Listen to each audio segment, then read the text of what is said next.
You have just woken up as a crocodile in the African river system. For the next 3 hours, you are going to experience ancient hunting rituals, surviving devastating storms, and even deadly territorial battles.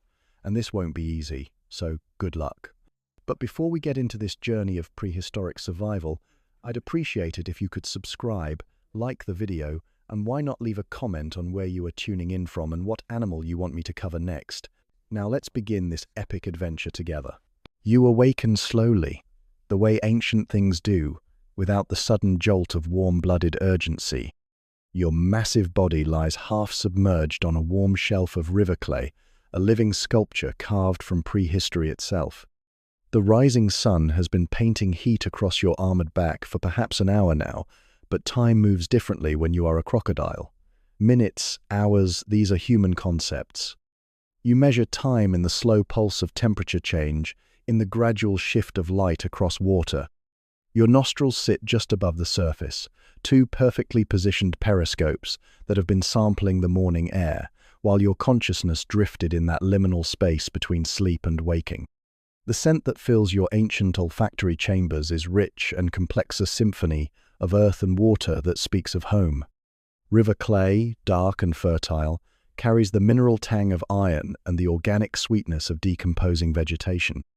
Somewhere upstream, a hippopotamus has marked its territory, and the musky signature of its passage mingles with the cleaner scent of fish moving in the deeper channels. The air hangs heavy and still, pregnant with the promise of another scorching day. You can taste the humidity on your tongue, thick and substantial, like breathing soup. This is the dry season, when the great river has retreated to its bones, leaving behind these perfect basking spots where the sun-warmed mud cradles your bulk like a custom-made throne.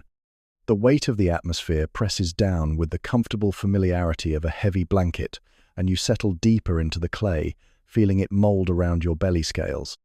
But wait, there's something else riding the morning air, a tremor so subtle that only a predator of your caliber would notice.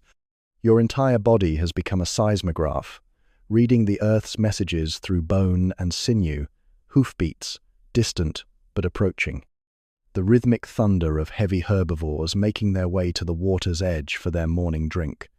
Your heart, which has been beating at its resting rate of perhaps 20 beats per minute, doesn't quicken. Not yet. But something deeper than consciousness takes note, filing the information away in the predator's ledger that has been keeping accounts for over 200 million years. Your jaw hinges open in a slow, deliberate stretch. The morning ritual begins with this simple movement, working the powerful muscles that will later deliver a bite force measured in tons per square inch. But for now, it's just a stretch, a yawn that speaks of satisfaction and readiness. Your tongue, thick and pink, flicks out to test the air more thoroughly. The humidity registers at perhaps 90% perfect for maintaining the delicate moisture balance in your throat and lungs. Your body is a masterpiece of adaptation, every system calibrated for life, in this narrow band between water and land. The scutes along your back, those armored plates that have turned you into a living fossil, begin their morning work of heat collection. Each scale is positioned to catch the sun's rays at the optimal angle, turning your body into a solar collector of remarkable efficiency. You make micro-adjustments, small shifts that align your bulk with the sun's trajectory. This is precision engineering, honed by millions of years of evolution. The temperature differential between your core and the surface of your armor creates tiny convection currents that you can feel as whispers across your hide. Deep in your belly, something stirs. Hunger. Not the sharp, immediate hunger of mammals, but something older and more patient. Yesterday's strike heath, one that missed. The antelope that bounded away at the last crucial second has left its mark in the form of an empty stomach. The memory surfaces not as images, but as a constellation of sensations, the explosive burst of power, the spray of water, the bitter taste of failure. But failure is simply information, and you have been collecting information for a very long time. The river beside you speaks in gentle voices. Water laps against the clay bank with the soft persistence of a mother's heartbeat. Each small wave carries its own story, the passage of a catfish in the shallows, the distant disturbance of a diving bird. the slow current that connects this bend to the vast network of channels and wetlands that make up your world. You listen with your entire body, feeling the vibrations through the water and mud, reading the liquid landscape like a book written in pressure waves. Somewhere in the reeds, a red-winged blackbird experiments with its morning song, each note hanging in the humid air before fading into the ambient chorus. The sound is neither threatening nor particularly interesting to you, but it becomes part of the morning's texture, one thread in the vast tapestry of sensation that surrounds you. A fish jumps, sending concentric rings across the water's surface, and you register the sound and the visual disturbance with the same calm attention you bring to everything else. Your eyes, positioned on the top of your head like twin periscopes, scan the far bank without any obvious movement. This is the crocodilian superpower, the ability to observe without being observed, to gather intelligence while appearing to be nothing more than a floating log. Your pupils adjust to the increasing light, and the world sharpens into focus.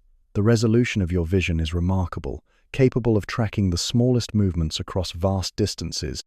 This is how you have survived unchanged through the rise and fall of dinosaurs, through ice ages and global catastrophes. The sun climbs higher, and you feel the warmth penetrating deeper into your core. Your body temperature, which dropped during the cool night hours, begins its slow climb toward the optimal range.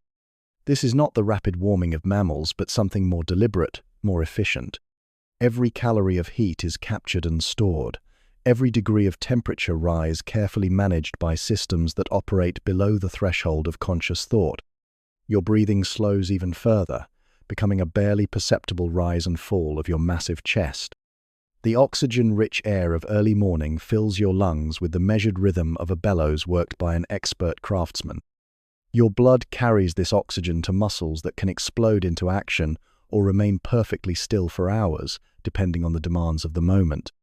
This is the gift of your ancient metabolism, the ability to exist in the spaces between heartbeats, to make time itself your ally. The hoofbeats are closer now, and with them comes the complex bouquet of mammalian scents. Sweat, fear, the musky odor of herbivore hide, the sweet grass scent of their last meal. Your nostrils flare almost imperceptibly, processing this information with the expertise of a sommelier evaluating a vintage wine. There are perhaps a dozen animals in the approaching group, and their path will bring them within striking distance of your position, but you do not move, not yet. Patience is the crocodile's greatest weapon, and you have been perfecting it for longer than mammals have walked the earth. The mud beneath you has warmed to body temperature, creating a perfect interface between your scales and the earth. You are neither fully aquatic nor truly terrestrial, but something in between, a creature that has found the sweet spot between two worlds and claimed it as your own.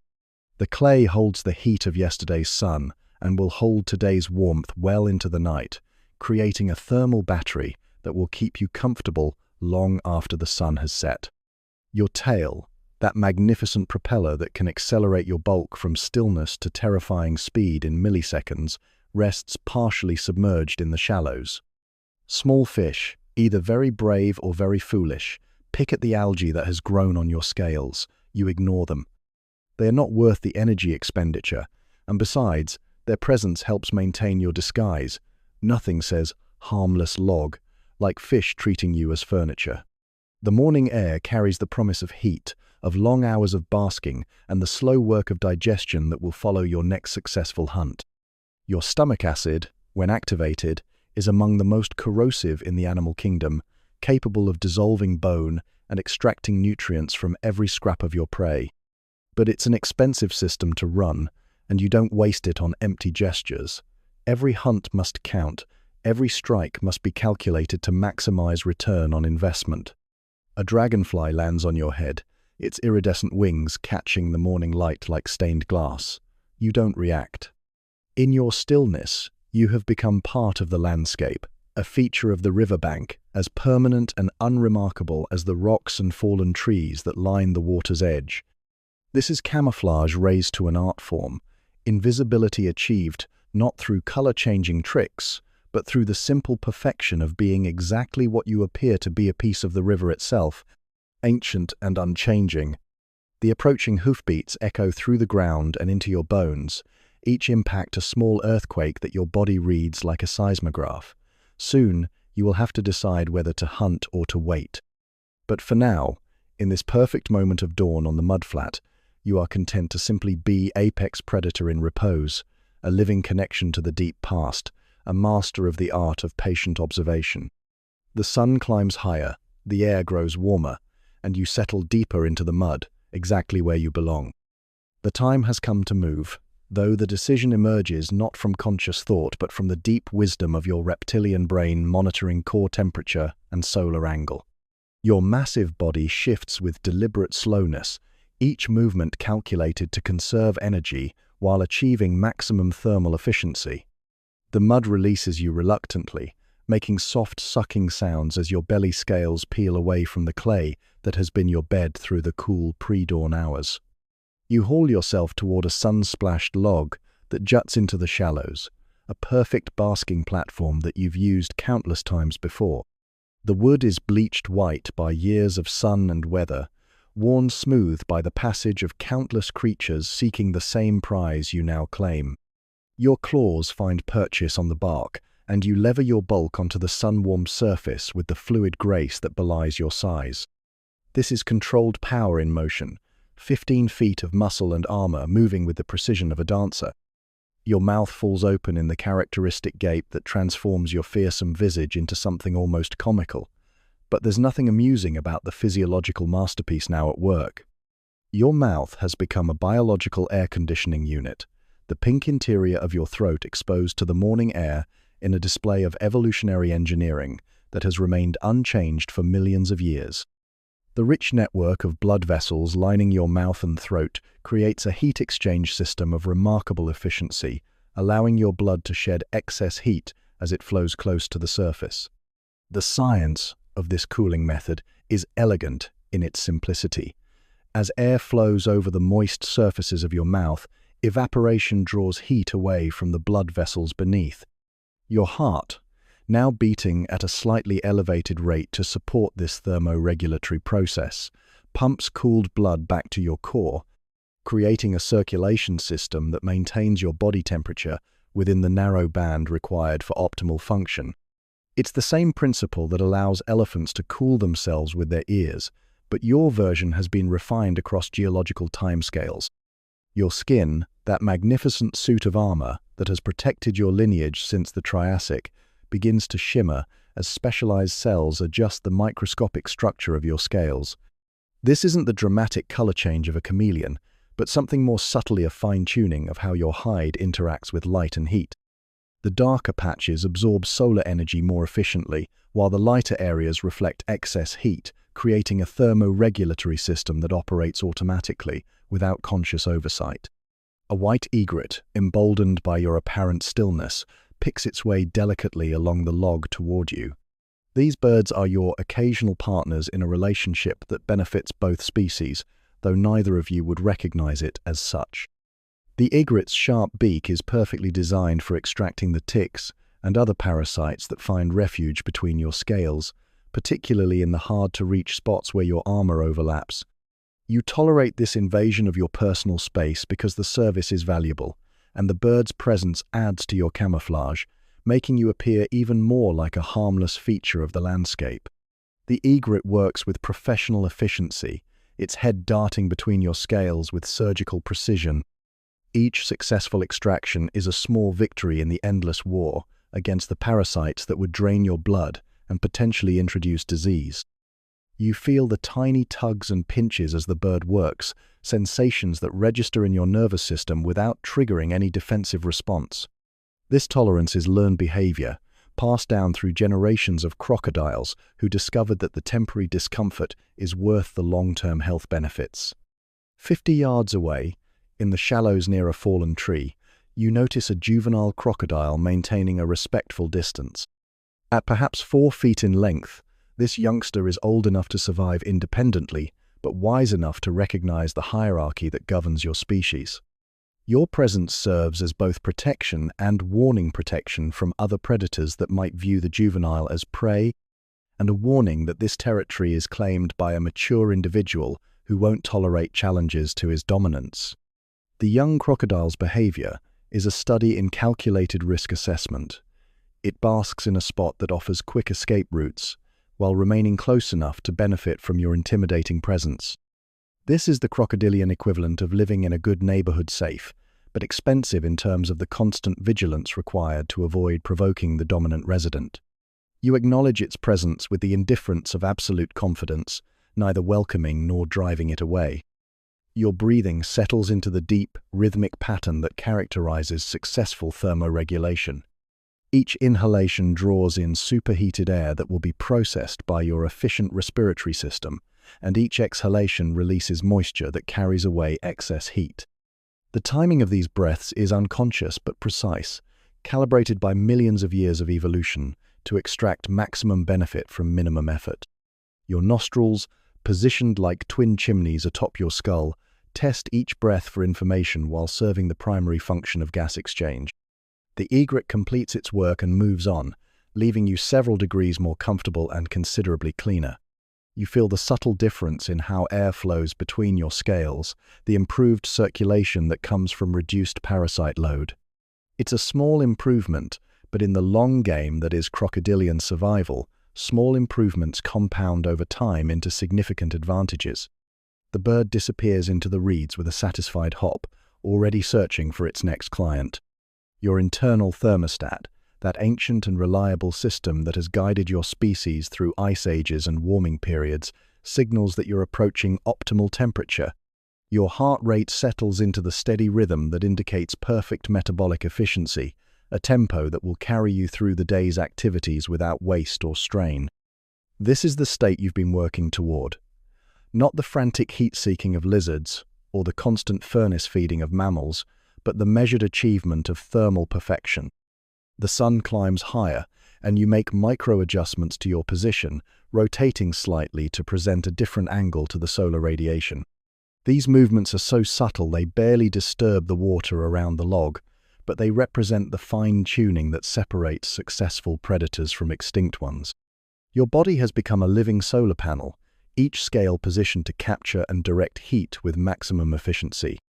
Your mouth remains open, but the urgency of cooling has passed.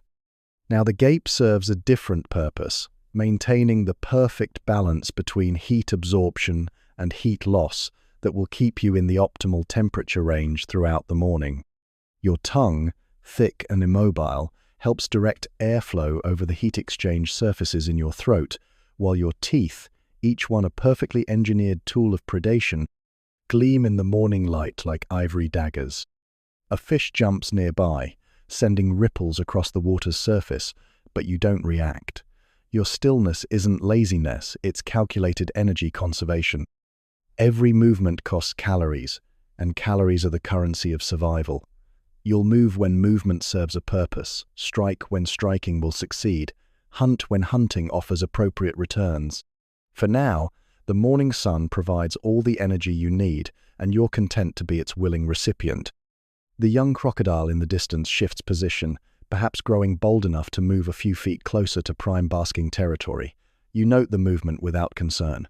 Territory disputes are costly in energy and risk, and this youngster poses no real threat to your dominance. Besides, there's room enough in the river for multiple crocodiles, as long as everyone understands their place in the hierarchy. Your skin temperature now matches the external conditions perfectly, creating an equilibrium that represents the pinnacle of reptilian thermoregulation.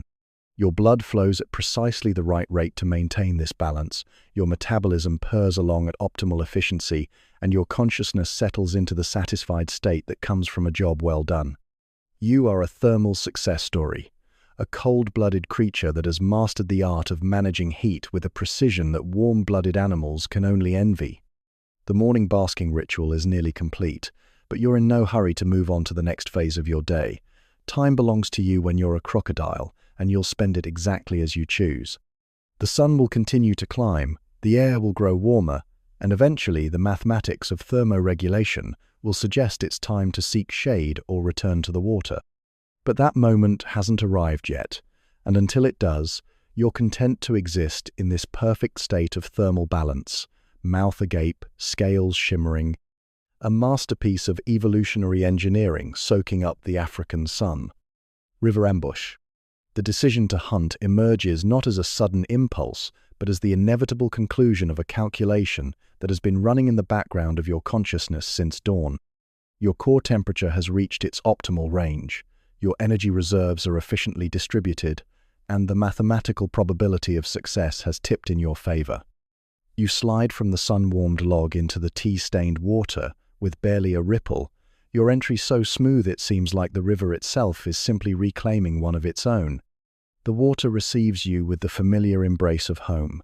Your body, perfectly adapted for this moment of transition, adjusts its buoyancy with subtle shifts in lung volume and muscle tension. You settle into a depth where your eyes and nostrils remain just above the surface, while the rest of your bulk disappears into the murky depths. From above, you have become indistinguishable from a floating log, just another piece of river debris in a landscape littered with fallen trees and accumulated sediment. Your movement through the water is a masterclass in hydrodynamic efficiency. Your tail, that magnificent propulsion system that has remained unchanged since the time of dinosaurs, provides thrust with minimal disturbance to the surface. Each stroke is calculated, each adjustment purposeful. You are not swimming so much as flowing, becoming one with the current that carries you toward your destination. The water around you shows no sign of your Passaggino wake, no disturbance, nothing to suggest that 15 feet of apex predator is gliding through the shallows. Your target has been selected through a process that combines instinct, experience, and opportunity. A small herd of impala has been making its way down the game trail that leads to this particular bend in the river, and their approach has been tracked through a dozen different sensory channels. You know their speed, their likely route to the water's edge, and the precise moment when they will lower their heads to drink. This knowledge has been accumulated over hours of patient observation, each detail filed away in the predator's database that operates below the threshold of conscious thought. The water's surface film remains unbroken as you position yourself. Your eyes, those remarkable organs that can function equally well above and below water, track the approaching herd while your brain calculates angles, distances, and timing. The impala are cautious, as prey animals must be, but their caution follows predictable patterns. They will approach the water in a specific formation, with the dominant male positioning himself where he can watch for predators while the females and young drink. But their vigilance is focused on the wrong threats: lions in the grassland, leopards in the trees. They are not watching the water with sufficient attention. Your heart rate remains steady at its hunting baseline, but subtle changes in your physiology prepare your body for the explosive effort that will come. Blood flow is redirected to your major muscle groups, particularly the massive tail muscles that will provide the thrust for your attack. Your jaw muscles, already among the most powerful in the animal kingdom, tense slightly as your brain runs through the mechanics of the strike. Everything must be perfect, there will be no second chances. The lead impala, a mature female with the wariness that comes from years of surviving in predator country, reaches the water's edge. She lowers her head tentatively, testing the air for scents that might indicate danger. Her nostrils flare as she samples the complex bouquet of river smells mud, vegetation, fish, and the musk of other animals that have drunk here before her, but she detects nothing that triggers her alarm systems. You are invisible, undetectable, a ghost in the water. Your positioning is perfect. You have calculated the exact spot where the impala will need to lower her head to reach the water, and you have positioned yourself to strike from the optimal angle. The physics of your attack are complex. You must generate enough force to overcome the animal's mass and momentum while ensuring that your jaws close around vital areas. Miss by even a few inches, and your prey will escape. Strike too early or too late, and months of careful energy conservation will be wasted in a single failed moment. The impala's head descends toward the water surface, and time seems to stretch like heated glass. Your perception shifts into the altered state that accompanies predation, where seconds expand into eternities, and every detail of the environment becomes crystalline in its clarity. You can see the individual droplets of water clinging to the animal's muzzle, Count the flies buzzing around her ears, track the nervous twitch of her tail. This is the sensory time dilation that separates successful predators from extinct ones, the ability to exist in the spaces between heartbeats. Your muscles coil like springs under compression, every fiber loaded with potential energy. The water around you remains perfectly still, giving no hint of the violence that is about to unfold. Your jaw slightly opens, revealing the ivory daggers that have been honed by millions of years of evolution. Each tooth is a masterpiece of engineering, sharp enough to penetrate hide, strong enough to crush bone, curved to prevent escape once they find their mark. The moment arrives with the inevitability of mathematics. Your tail drives forward with explosive force, accelerating your massive body from stillness to devastating speed in a fraction of a second. The water around you erupts in a chaos of spray and foam as your bulk surges upward and forward, transforming from motionless log to lethal projectile in an instant that defies comprehension. The sound is tremendous, the crack of displaced water, the thunderous splash of your emergence, the primal roar that escapes your throat as you strike. Your jaws close around the impala's neck with the precision of a surgeon and the force of a hydraulic press. The impact is transmitted through your skull and down your spine, a shockwave of successful predation that reverberates through every bone in your body. Your teeth sink deep into flesh and muscle, finding the vital structures that will end this encounter quickly and efficiently. There is no malice in this act, no cruelty, only the ancient transaction between predator and prey that has sustained life on this planet for hundreds of millions of years. The impala's body goes limp almost immediately, the trauma of your bite triggering a neurological shutdown that spares her from prolonged suffering. This is evolution's merciful quick end to a life that has served its purpose in the grand cycle of energy transfer that connects all living things. Her herd scatters in panic, their hooves drumming against the earth as they flee back toward the safety of the grassland, but you are already committed to the next phase of your hunt. You drag your prey into deeper water with powerful strokes of your tail, each movement calculated to prevent escape while minimizing energy expenditure. The weight of the impala is substantial, but your body is designed for exactly this task. Your muscles, your skeleton, your cardiovascular system, every aspect of your physiology has been shaped by the demands of aquatic predation.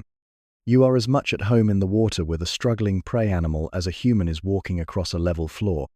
The death roll begins as you reach water deep enough to submerge completely. This is perhaps the most famous aspect of crocodilian hunting behavior, but witnessing it firsthand reveals the sophisticated biomechanics that make it possible. You rotate your entire body along your longitudinal axis, using the impala's weight and your own massive torque to create forces that no terrestrial animal can resist.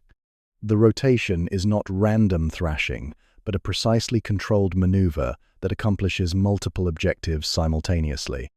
Each roll serves to disorient prey that might still be capable of resistance while using their own body weight against them. The physics are unforgiving as you rotate. The impala's limbs become levers that multiply the forces acting on her joints and spine. But more importantly, the death roll helps to drown air-breathing prey quickly and efficiently, ending their struggle with minimal energy expenditure on your part. It is a technique that has been perfected over geological timescales, tested against every possible prey species, and refined to mathematical precision. The water around you turns dark with disturbed sediment and the inevitable byproducts of predation, but you continue the rotation until you are certain your prey is beyond any possibility of escape. Your lungs, capable of holding breath for extended periods, supply the oxygen your muscles need for this final effort. Your heart rate increases slightly to support the elevated activity, but you are still operating well within your physiological comfort zone. This is what you were built for, the culmination of millions of years of evolutionary pressure focused on a single perfect moment. When the struggle ends, you allow yourself to sink toward the bottom, your prey held securely in jaws that will not release until you choose to open them. The impala's body drifts lifelessly in your grasp, her life force now transferred to you through the ancient alchemy of predation. You feel the satisfaction that comes from successful completion of a complex task, the deep contentment of a predator who has fed the hunger that drives all life. Your digestive system, dormant during the hunt, begins to activate in preparation for the feast to come. Powerful acids start to flow in your stomach, creating an environment so corrosive it can dissolve bone and extract nutrients from every scrap of organic matter. But this is expensive chemistry, energetically costly to maintain, and you won't waste it. Every bite will be utilized, every calorie extracted, every nutrient absorbed with the efficiency that has made crocodiles successful for longer than any other group of large vertebrates. You drift in the shaded water, beneath an overhanging bank, your prey secured, your hunger soon to be satisfied. The hunt is complete, but the cycle continues. This meal will fuel days or even weeks of metabolic activity, supporting the slow-burning engine that powers your existence. Other predators must hunt daily, sometimes multiple times per day, but you have the luxury of patience. One successful hunt can sustain you through long periods of fasting, allowing you to exist in the spaces between opportunities. The river flows around you, carrying away the evidence of your success. Soon, the water will clear, the disturbed sediment will settle, and the surface will once again reflect the sky like a perfect mirror.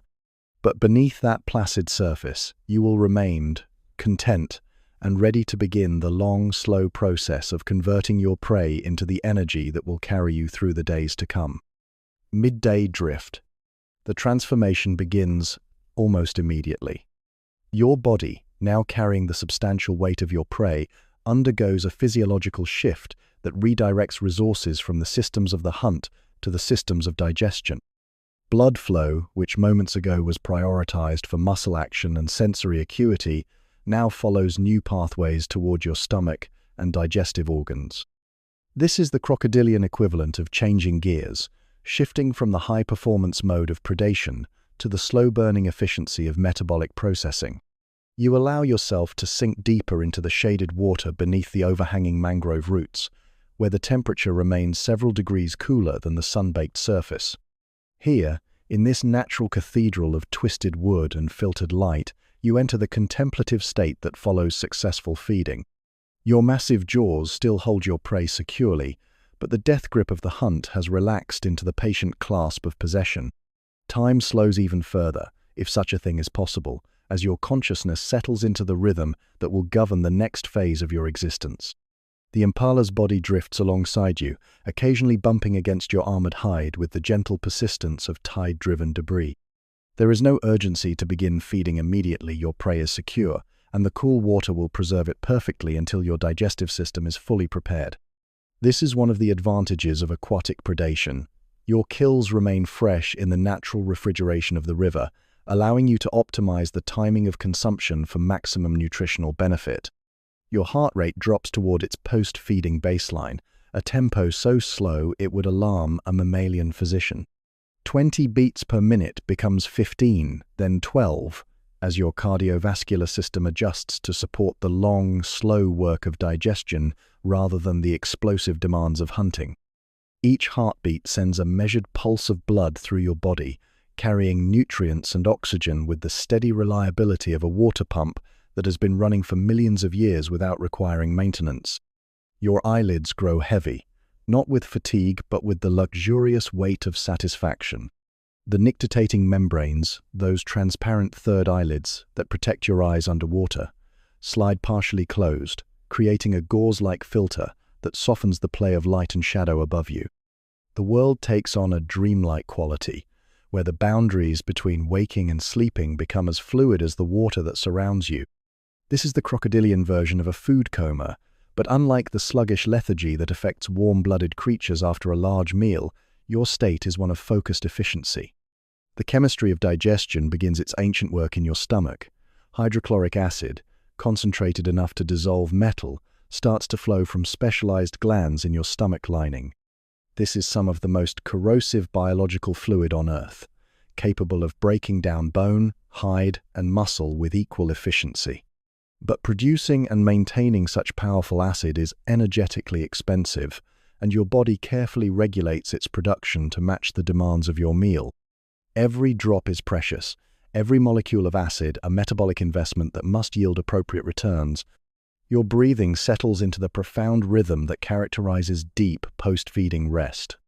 Each inhalation draws in the filtered air that flows between the mangrove roots, carrying with it the complex perfume of tropical vegetation and decomposing organic matter. The oxygen content is high here in the shade, cooled by evaporation from the leaf surfaces above and enriched by the photosynthetic activity of the aquatic plants that carpet the river bottom. Your lungs, those remarkably efficient organs that can extract oxygen from both air and water, process each breath with the measured pace of a meditation master. In this hypnagogic state, your mind drifts between consciousness and dreams, touching on memories that span decades of river life. You remember other hunts, other meals, the slow progression of seasons that has marked your passage through time.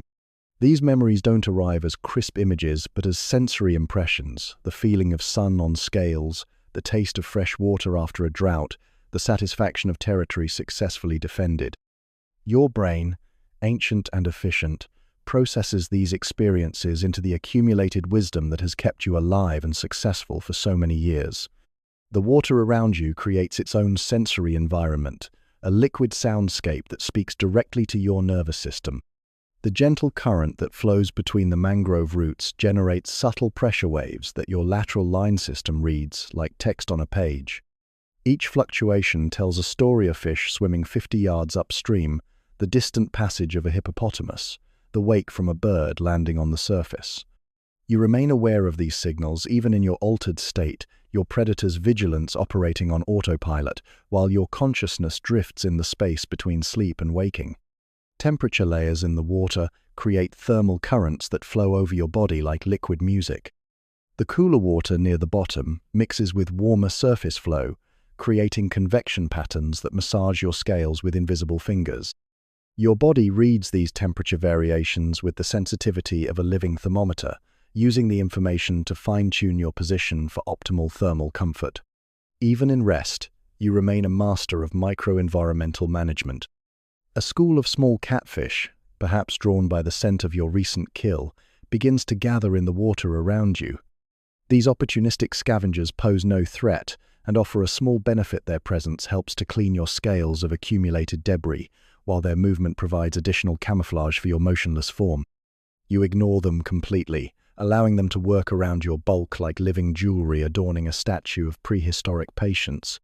Your tail, that magnificent propulsion system that delivered such devastating force during the hunt, now rests partially buried in the soft sediment of the river bottom. The powerful muscles that can accelerate your bulk to terrifying speeds have relaxed completely, becoming as soft and pliable as the mud that surrounds them.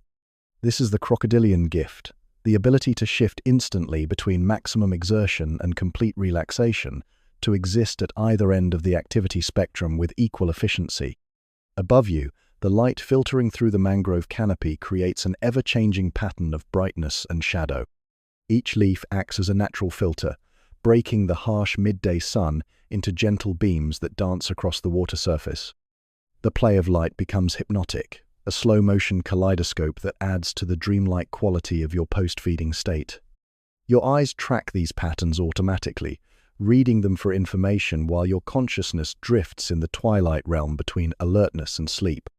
Your digestive system continues its work with the methodical precision of a chemical factory.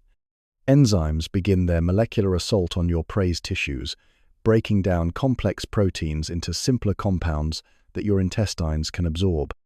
This is not the rapid processing of a mammalian gut, but something more thorough, more complete. You will extract every possible calorie from this meal, waste virtually nothing, and store the excess energy in fat reserves that can sustain you through weeks or even months of lean times. The impala that provided this feast has become more than food. It has become part of you, its energy joining the slow river of metabolism that has flowed through your body for decades. In the ancient economy of predation, death becomes life, and the circle that connects all living things completes another revolution. There is poetry in this transformation, a biological sonnet written in amino acids and glucose molecules. A gentle current nudges your body slightly, but you adjust with unconscious ease, maintaining your position in the thermal sweet spot beneath the mangrove roots. The water here moves with the lazy persistence of honey, carrying with it the dissolved nutrients that feed the river's complex ecosystem. You are both participant and observer in this underwater ballet, a living piece of the river's architecture that happens to be capable of explosive violence when circumstances require it. Your breathing becomes so slow and subtle that the small fish around you begin to treat you as part of the landscape. They swim closer, some even brushing against your scales as they search for microscopic food particles. Their boldness would be fatal if you were hunting, but in your current state, they might as well be decorating a fallen log. This is the paradox of crocodilian existence. The same creature that can explode into deadly action can also achieve a stillness so complete that life simply flows around it like water around a stone. The afternoon sun climbs higher, but its heat can't penetrate the protective canopy above you. You exist in a pocket of perfect temperature control, where the water's thermal mass moderates any sudden changes and the shade prevents overheating. This is microenvironmental mastery at its finest, the ability to find and exploit the exact conditions that optimize your physiological processes. Every calorie saved in thermoregulation is a calorie that can be invested in growth, healing, or future reproductive success.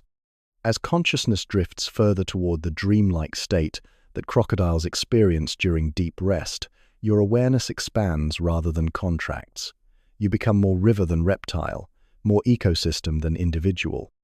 The boundaries between self and environment blur in the most pleasant way, leaving you suspended in a state of perfect biological contentment, your hunger satisfied, your energy reserves replenishing, your place in the ancient order of things confirmed once again by successful predation and efficient processing of its rewards.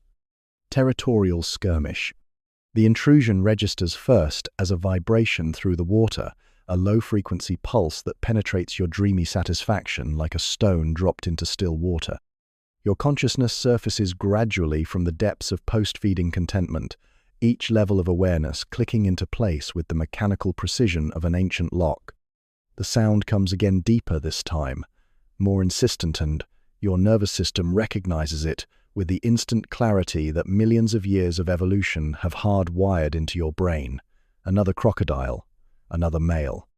In your territory, the infrasonic bellow that disturbed your peace is a complex communication layered with information that your species has been encoding and decoding since before mammals learned to walk upright.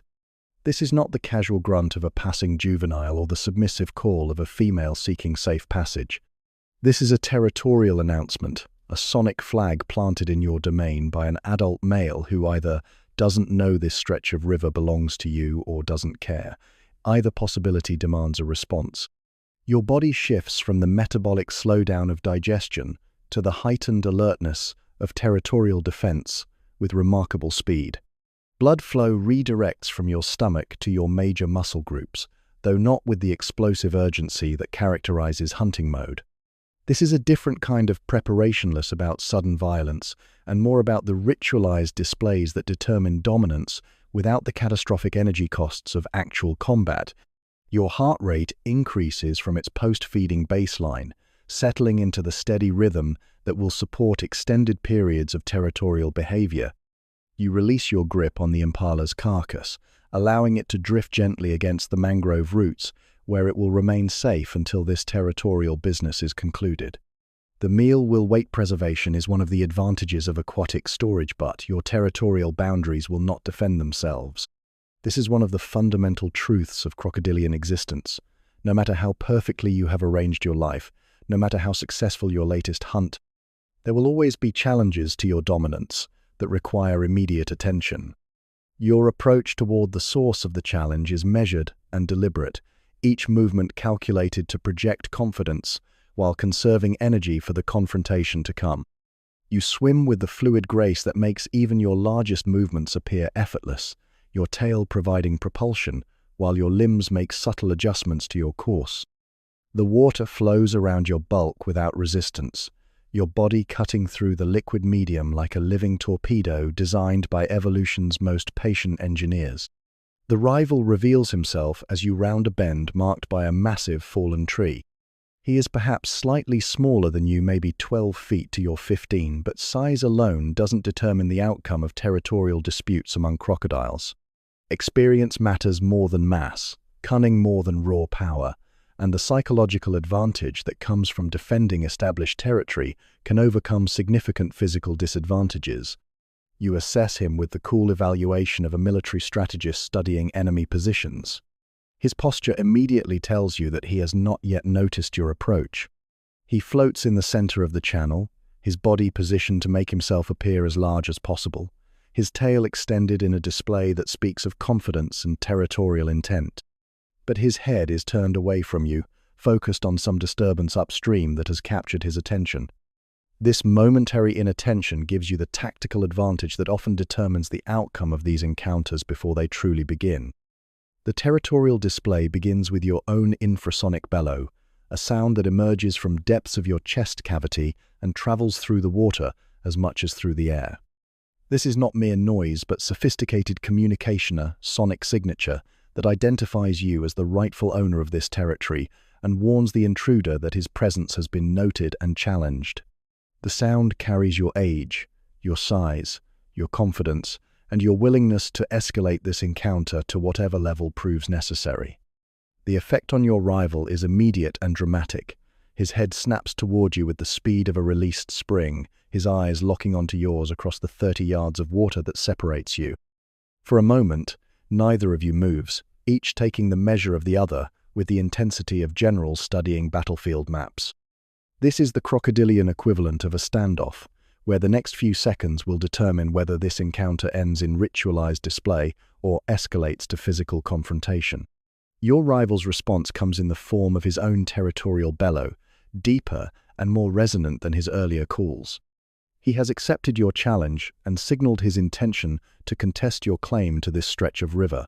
His tail begins the rhythmic slapping against the water surface that serves as both intimidation display and acoustic communication. Each slap sends ripples across the surface while generating low-frequency vibrations that travel through the water to your lateral line sensors.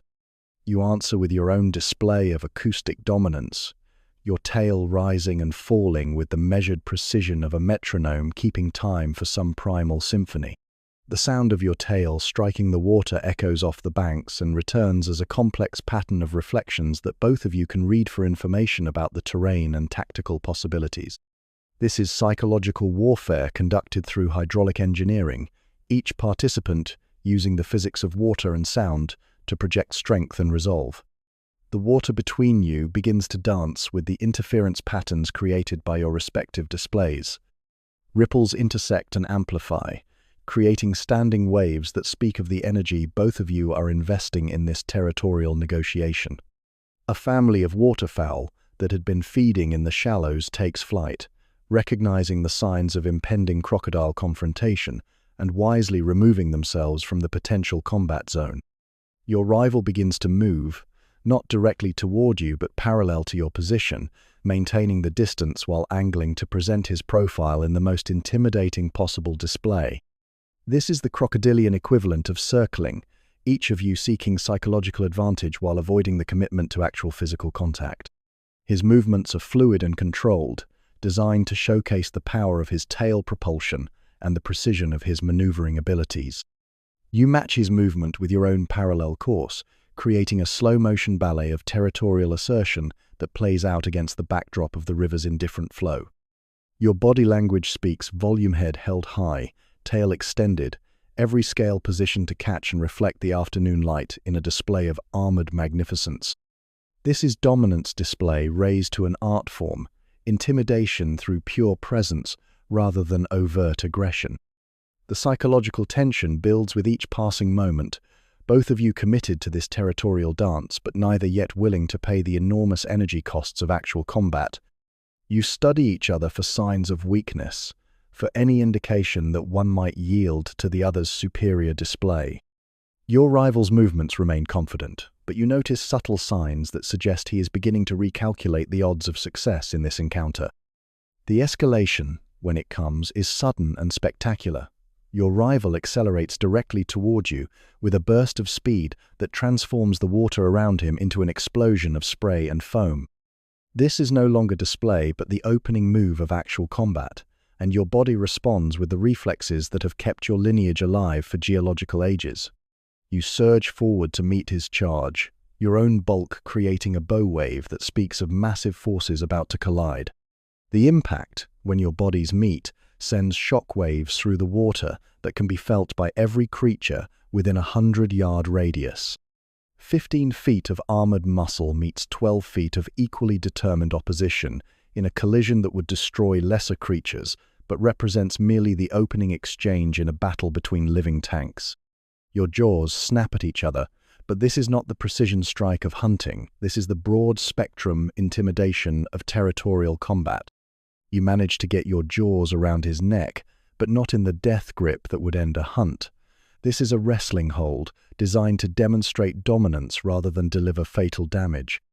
Your rival responds by attempting to roll, trying to use his momentum and your grip against you, but you've been in enough of these encounters to recognize the tactic and counter it with your own rotational force. The water around you becomes a chaos of mud and spray, as two prehistoric engines of destruction work out their territorial dispute.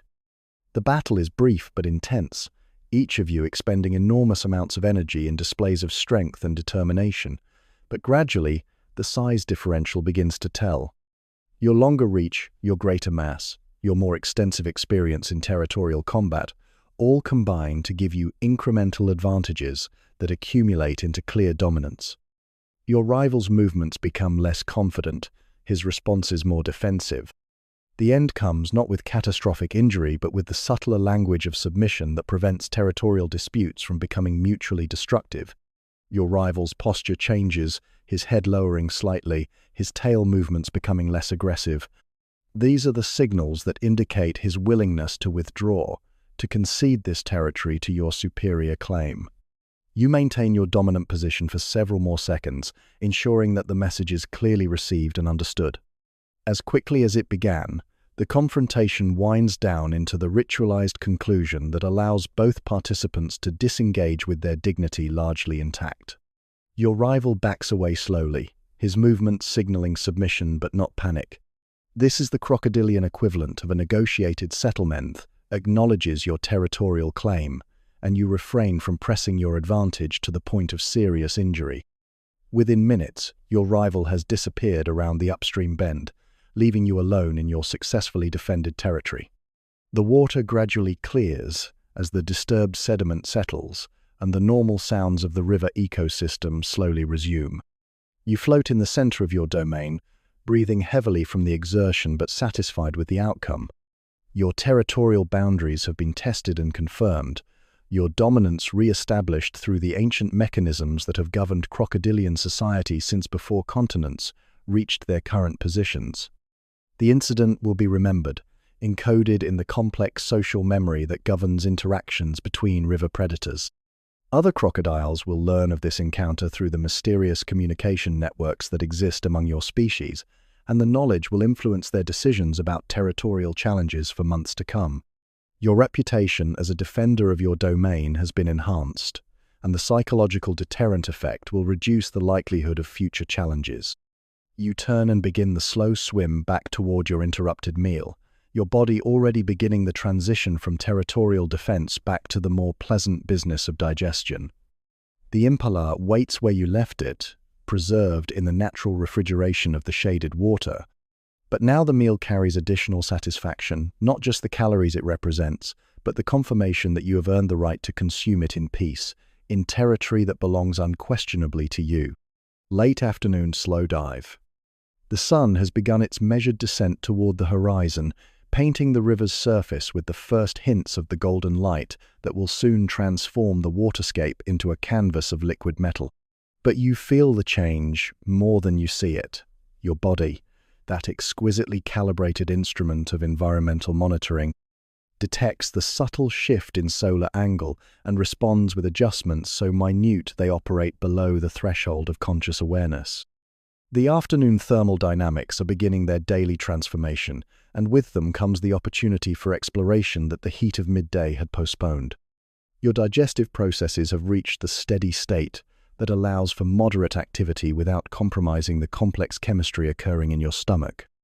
The impala's tissues are breaking down under the assault of acids that could dissolve metal, but the process has stabilized into the rhythmic efficiency that characterizes successful feeding. Energy flows through your system like a slow river of biochemical currency, funding the cellular maintenance and growth that represent the true purpose of predation. The decision to dive emerges from the same deep wellspring of instinct that governs all your major life choices.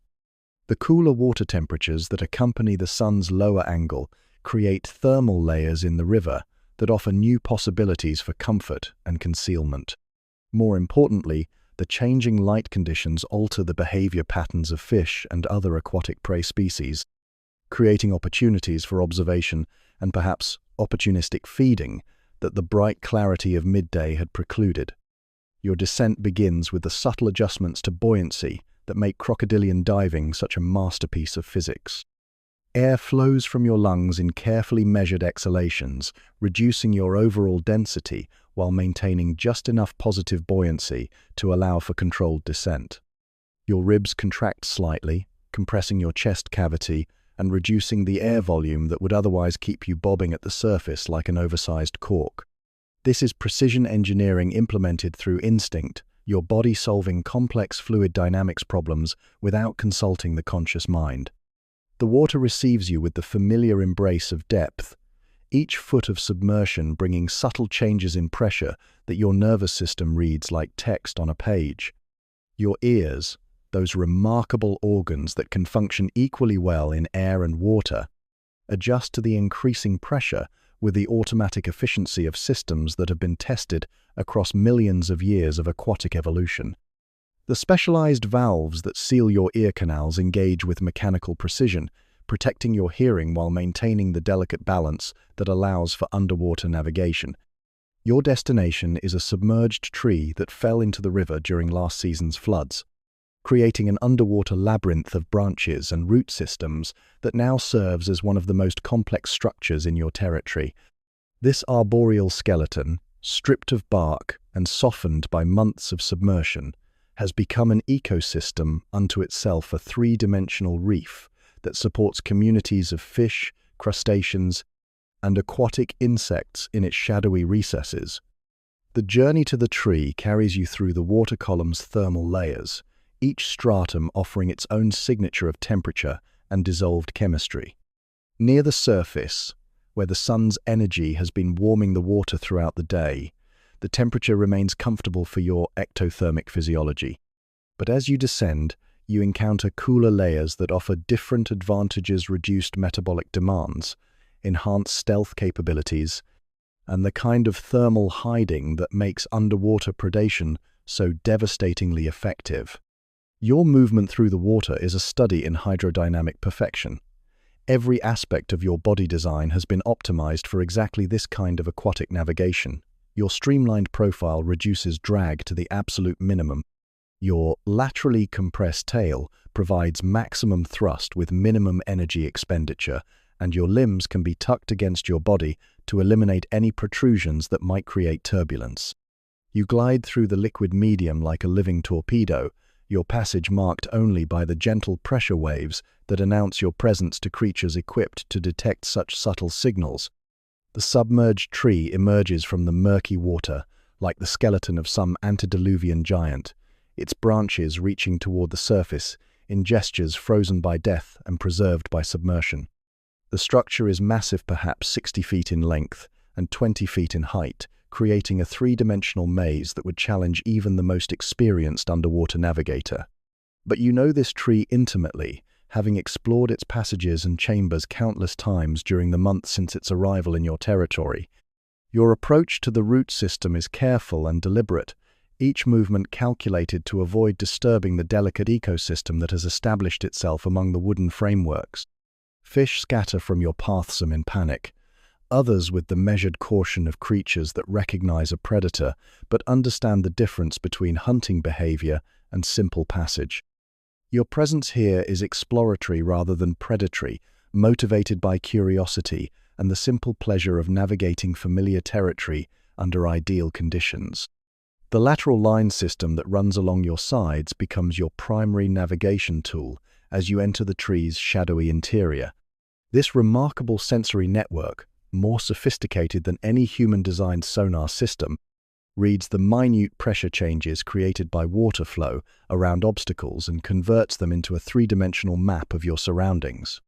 Each branch, each root, each pocket of stagnant water registers in your nervous system as clearly as visual landmarks would appear to a sighted creature in bright daylight. Your ear valve closure, that mechanical adaptation that seals your hearing from water damage, operates with the precision of Swiss watchmaking. The specialized muscles that control these biological floodgates respond to pressure changes automatically, maintaining the delicate balance between protection and function that allows you to navigate by sound even in the acoustic maze of the submerged tree. Every creak of settling wood, every movement of fish among the branches, every whisper of current through the root system reaches your brain as useful information. The deepest part of your dive takes you to the tree's root ball, that massive tangle of earth and wood that anchored the giant to the riverbank for perhaps a century before the floods claimed it. Here, in the shadowy cathedral created by roots as thick as your body, the water moves with the sluggish persistence of heavy oil. The temperature is several degrees cooler than the surface, creating a thermal refuge that your body appreciates with the same satisfaction a human might feel when entering air conditioning after hours in blazing sun. Your heartbeat slows to match the reduced metabolic demands of your depth and temperature. 4 beats per minute, 3. Your circulation becomes a study in efficiency, delivering just enough oxygen to maintain consciousness while conserving resources for the extended breath hold that makes these deep explorations possible. This is the crocodilian gift, the ability to exist comfortably in the spaces between breaths, to make time itself your ally rather than your enemy. The pressure at this depth is substantial, but your body was designed for exactly these conditions. Your rib cage compresses further, your lungs collapse to nearly half their surface volume, and your blood chemistry adjusts to maintain the delicate pH balance that keeps your nervous system functioning optimally. These adaptations happen automatically, governed by reflexes that operated perfectly long before your ancestors developed the brain capacity to understand them. In the perfect quiet of the root cathedral, your consciousness settles into the meditative state that deep diving naturally induces. The normal sensory inputs of surface life, the play of light on water, the whisper of wind through reeds, the distant calls of birds fade into irrelevance, replaced by the subtle symphony of underwater existence. Water movement becomes music, pressure changes become poetry, and the gentle rocking motion created by current flow becomes a lullaby of liquid rhythm. A school of small catfish, perhaps drawn by your presence, or simply following their own mysterious agenda, flows through the root system like living smoke. Their movements create tiny pressure waves that your lateral line reads as clearly as sheet music, each fish's trajectory and speed encoded in the subtle language of hydrodynamic disturbance. You watch them with the detached interest of a conductor observing musicians, appreciating their coordination while remaining completely separate from their performance. The oxygen in your lungs, carefully conserved through metabolic throttling and circulatory efficiency, remains adequate for extended exploration. Your body has become a closed-loop life support system, recycling resources with the parsimony that has made crocodilians successful in environments where other large predators cannot survive. Every heartbeat is calculated, every cellular process optimized for maximum return on investment. As you prepare to leave this underwater sanctuary and return to the surface world, your consciousness carries with it the profound satisfaction that comes from perfect adaptation to environment. You have explored the hidden architecture of your territory, renewed your intimate knowledge of its depths and possibilities, and confirmed once again that your domain extends not just across the surface, but through every layer of the three-dimensional ecosystem that the river represents. The slow ascent begins, your body adjusting its buoyancy with the same automatic precision that brought you here, carrying you back toward the light and air and the continuation of the ancient rhythms that govern crocodilian existence. Dusk Chorus. Your emergence from the depths coincides with one of the river's most magical transformations. The sun, now hanging low in the western sky like a molten coin balanced on the horizon, has begun painting the water's surface with the first brushstrokes of evening's masterpiece. The harsh clarity of midday has softened into something more forgiving, more mysterious, as shadows lengthen and the boundary between water and sky blurs into a single canvas of reflected light. This is the hour when the river's hidden life begins to stir, when the creatures that spend daylight hours in concealment venture forth to participate in the ancient symphony of dusk. Your nostrils break the surface first, followed by your eyes, those twin periscopes that immediately begin scanning the transformed landscape for changes that might have occurred during your underwater sojourn. The water temperature at the surface has dropped several degrees during your dive, creating thermal layers that speak of the approaching night. Your body reads these temperature differentials with the sensitivity of a living thermometer, already beginning the subtle adjustments that will prepare you for the cooler hours ahead. The insect chorus has begun in earnest, starting with the tentative calls of early evening species and building toward the crescendo that will peak in full darkness. Cicadas provide the fundamental rhythm, their mechanical buzzing creating a drone that serves as the baseline for everything else that follows. Their songs emerge from the trees that line the riverbank, each species adding its own frequency to the mix until the air itself seems to vibrate with the collective effort of millions of tiny wings and specialized sound-producing organs. Tree frogs join the ensemble from their perches among the reed beds, their calls ranging from the deep bass notes of bullfrog patriarchs to the bell-like chimes of smaller species whose names exist only in the taxonomic catalogues of distant universities. Each call serves multiple purpose: territorial advertisement, mate attraction, and species identification, but to your ancient ears, they simply form part of the river's evening conversation, as familiar and comforting as the sound of water itself. From somewhere upstream comes the deep grunt of a hippopotamus, followed by the splash that indicates one of the massive herbivores has entered the water to begin its nightly foraging routine.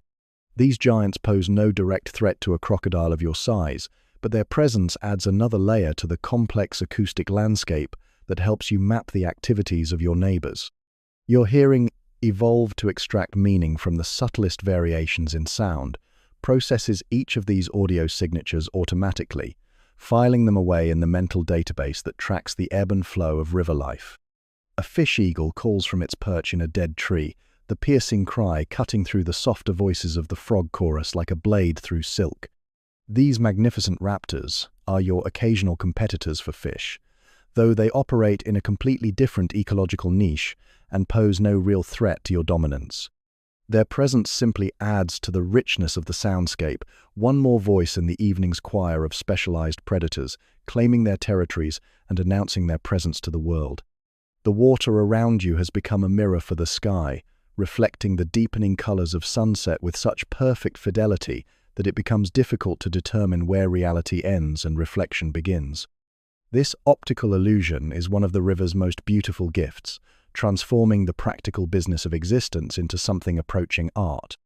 Your eyes, adapted for function rather than aesthetics, nonetheless register the beauty with something that might be called appreciation, if such emotions can be attributed to creatures as ancient as yourself. Movement in the shallows catches your attention: two young crocodiles, perhaps 3 feet in length, testing their hunting skills on a school of minnows that has ventured too close to shore. These juveniles are not your offspring, but their presence in your territory indicates both your tolerance of non-threatening individuals and the health of the local crocodile population. You watch their clumsy attempts at predation with the detached interest of an expert observing novices, noting their mistakes while feeling no particular urge to intervene. The yearling's hunting technique reveals all the enthusiasm and none of the precision that characterizes mature crocodilian predation. They lunge and snap with explosive energy, sending sprays of water in all directions while the minnows escape with ease born of millions of years of evolutionary pressure. But this is how hunting skills are learned through repetition, failure, and gradual refinement of technique. These young predators will either develop the patience and precision necessary for success, or they will not survive to reproduce. Such is the mathematics of natural selection. Your presence serves a protective function for these juveniles, though they probably don't realize it. Other predators, large fish, birds of prey, even smaller crocodile cerf, less likely to venture into territory clearly claimed by a mature individual of your stature. This inadvertent protection is one of the few social benefits that young crocodiles receive from the otherwise solitary nature of their species. They remain at a respectful distance, close enough to benefit from your intimidating presence, but far enough away to avoid triggering any territorial responses. The air temperature continues its slow decline as the sun sinks lower, and you begin the process of selecting an appropriate shelter for the approaching night. Your options are numerous: undercut banks that provide concealment and protection from larger predators, shallow bays where the water retains heat from the day's warming, or deeper pools where thermal stability compensates for the lack of solar heating. Each option offers different advantages, and your choice will depend on factors ranging from security concerns to metabolic efficiency. A family of water birds, possibly moorhens, judging by their calls, begin settling into the reeds for the night, their soft clucking and rustling creating a domestic counterpoint to the wilder voices of the frog chorus. These birds represent potential prey, but their small size and current inaccessibility make them unworthy of serious hunting consideration. Your metabolism operates on calculations of energy return versus energy investment, and the mathematics of bird hunting rarely work out in favor of the predator. The western sky deepens from gold to orange to deep red, each color shift marking another stage in the day's retreat toward darkness. Your eyes, equipped with the tapetum lucidum that gives crocodilians their distinctive eyeshine, begin adjusting to the lower light levels. This reflective layer behind your retinas will soon turn your eyes into gleaming beacons visible to any creature equipped to notice such things, but for now, they simply enhance your vision as the available light diminishes. A gentle current carries the scent of night-blooming flowers downstream from some hidden garden of aquatic vegetation. The fragrance is subtle but distinctive, adding a sweet note to the complex olfactory symphony that accompanies evening on the river. Your chemoreceptors process this information along with dozens of other scent signatures: the musk of mammals coming to drink, the fishy exhalations of disturbed sediment, the green smell of photosynthesis winding down for the day. You select an undercut bank where the roots of an ancient tree have created a natural cave just large enough for your bulk. The water here is slightly warmer than the main channel, heated by thermal mass stored in the surrounding earth, and protected from the cooling effects of air circulation. This microenvironment offers the perfect combination of concealment, comfort, and quick access to hunting grounds that characterizes ideal crocodilian real estate. As you settle into your chosen shelter, your body automatically begins the transition from day mode to night mode. Your metabolism slows further, your breathing becomes even more measured, and your sensory systems shift emphasis from visual to acoustic and chemical inputs. This is not the dramatic transformation that marks the day-night cycle of many species, but rather a subtle recalibration that optimizes your systems for the different challenges and opportunities that darkness will bring. The dusk chorus reaches its crescendo as full darkness approaches, creating a wall of sound that speaks of life in all its abundance and variety.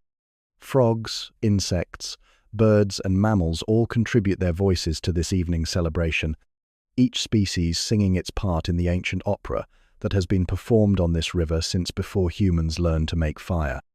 You listen with the patience of a creature that has heard this performance countless times, finding comfort in its familiarity, while remaining alert for any variations that might signal changes requiring your attention. Night is coming to the river, bringing with it new possibilities for hunting, new challenges for survival, and new chapters in the ongoing story of life adapting to the eternal rhythm of light and darkness. You are ready for whatever the darkness might bring, sheltered in your chosen refuge, perfectly positioned to take advantage of opportunities or respond to threats with the ancient wisdom that has kept your species successful through geological ages of change and upheaval. Night hunt. Darkness transforms the river into a different world entirely, one where your advantages as an apex predator become magnified to an almost supernatural degree. The failing light that sends most diurnal creatures into hiding or sleep signals the beginning of your most effective hunting period, when the thermal landscape reveals prey with infrared clarity and your evolved nighttime senses operate at peak efficiency. Your eyes, now gleaming with the reflected light of your tapetum lucidum, have become twin searchlights capable of detecting the faintest movement across vast distances of black water. The temperature differential between warm-blooded mammals and the cooling air creates thermal signatures that your heat-sensitive nerve endings read like neon signs against the darkening landscape. Every capybara, every deer, every unsuspecting antelope that approaches the water's edge for an evening drink appears to your enhanced senses as a glowing beacon of potential energy. This is predation elevated to the level of science fiction, your ancient nervous system processing information that would require sophisticated technology for humans to detect.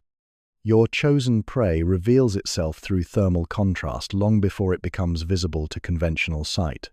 A family group of capybaras, South America's largest rodents, has begun its cautious approach to the river's edge from the dense vegetation that provides daytime concealment. These barrel-shaped herbivores represent substantial caloric reward enough meat to sustain you for weeks if the hunt proves successful. But they are also intelligent, cautious creatures whose survival depends on the same kind of vigilance that makes you such an effective predator. The approach requires patience that transcends human understanding of the concept. You begin your stalk while the capybaras are still 50 yards from the water, positioning yourself in the thermal shadow of the riverbank, where your body temperature blends seamlessly with the cooling mud and water. Your movement is so slow, so deliberate, that it appears more like geological process than biological action. Each adjustment of position takes minutes to complete, each inch of progress carefully calculated to avoid detection by prey animals whose lives depend on noticing the slightest disturbance in their environment. Your heartbeat settles into the hunting rhythm that your species has perfected across millions of years of nocturnal predation. 15 beats per minute drops to 12, then 10, as your cardiovascular system optimizes itself for the extended period of motionless waiting that successful ambush predation requires. Your blood pressure adjusts to maintain perfect circulation while minimizing the internal noise that might interfere with your sensory acuity. This is biological engineering so refined that it operates below the threshold of conscious control. The capybara's progress toward the water follows the predictable patterns that have made them successful prey for countless generations of crocodilians. They move in single file along well-established game trails, with the dominant male leading and the mothers with young bringing up the rear. Their route to the water will bring them within striking distance of your position, but timing will be everything. Strike too early, and they will escape back into the vegetation. Strike too late, and they will detect your presence and abort their drinking altogether.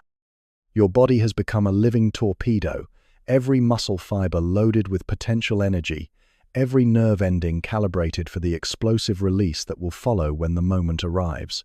Your jaw muscles, capable of generating bite forces measured in tons per square inch, remain relaxed but ready. Your tail, that magnificent propulsion system that can accelerate your bulk from stillness to terrifying speed in milliseconds, rests motionless against the muddy bottom, while internal chemistry prepares it for maximum output. The lead capybara reaches the water's edge and begins the cautious ritual that will determine whether this hunt succeeds or fails. His head swivels constantly as he samples the night air for any scent that might indicate danger. His ears rotate like radar dishes, tracking every sound in the acoustic landscape for anything that doesn't belong to the familiar symphony of night sounds.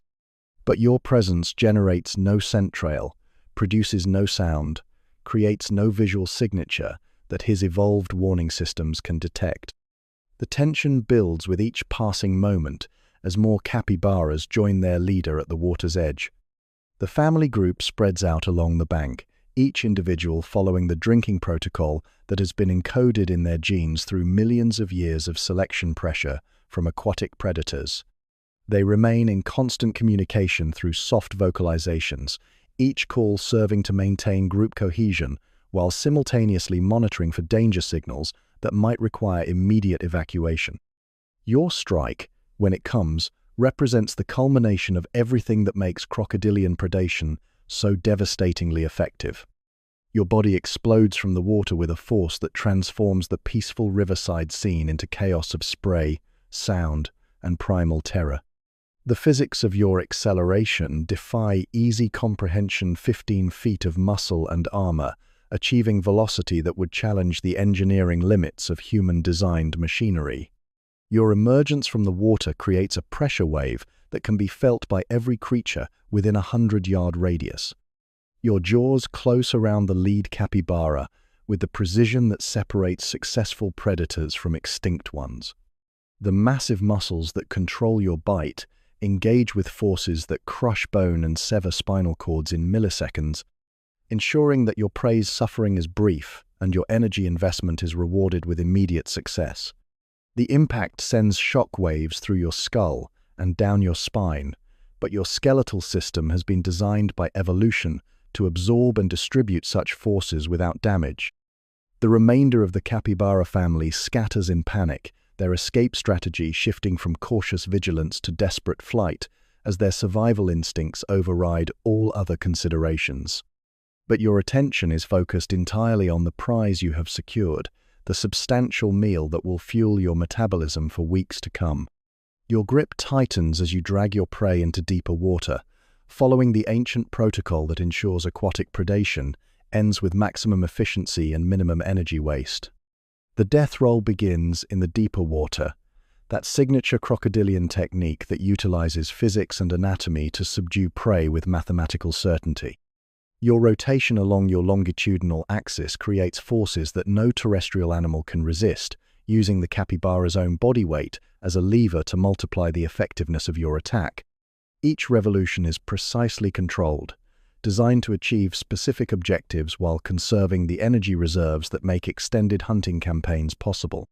The water around you darkens with disturbed sediment and the inevitable byproducts of successful predation, but you continue the rotation until your prey is beyond any possibility of escape or resistance. Your respiratory system, adapted for extended breath-holding, supplies your muscles with the oxygen needed for this final phase of the hunt. Your heart rate increases slightly to support the elevated activity, but you remain well within the physiological parameters that define efficient crocodilian performance. When the struggle ends, you allow yourself to drift toward the bottom with your prize, savoring the satisfaction that comes from successfully completing one of nature's most demanding tasks. The capybara's substantial bulk represents weeks of metabolic security, enough calories to support your enormous body through extended periods of fasting if hunting opportunities become scarce. But more than that, this successful hunt confirms your continued dominance of your territory and your mastery of the skills that define apex predation. Your digestive system, already primed by your earlier meal, prepares to process this new influx of protein and fat. The powerful acids that can dissolve bone begin their work, breaking down complex tissues into the simple compounds that your body can absorb and utilize. This is biological chemistry operating at maximum efficiency, extracting every possible calorie from every scrap of organic matter with the thoroughness that has made crocodilians successful in environments where other large predators struggle to survive. The night hunt is complete, but the river's darkness holds promise of additional opportunities. Other prey species follow different schedules, visit different locations, present different challenges that might test your hunting skills in new ways. But for now, you are content to drift in the black water, your hunger satisfied, your reputation enhanced. Your place in the ancient hierarchy of predation, confirmed once again through the successful application of skills that have remained essentially unchanged since before mammals learned to walk upright. The darkness embraces you like a familiar friend, concealing your presence while revealing the thermal signatures of countless potential prey animals. This is your time, your element, Your domain, operating under conditions that maximize every advantage evolution has granted your species. The night is young, the river is full of life, and you are the apex predator in a system that has been perfecting itself for geological ages.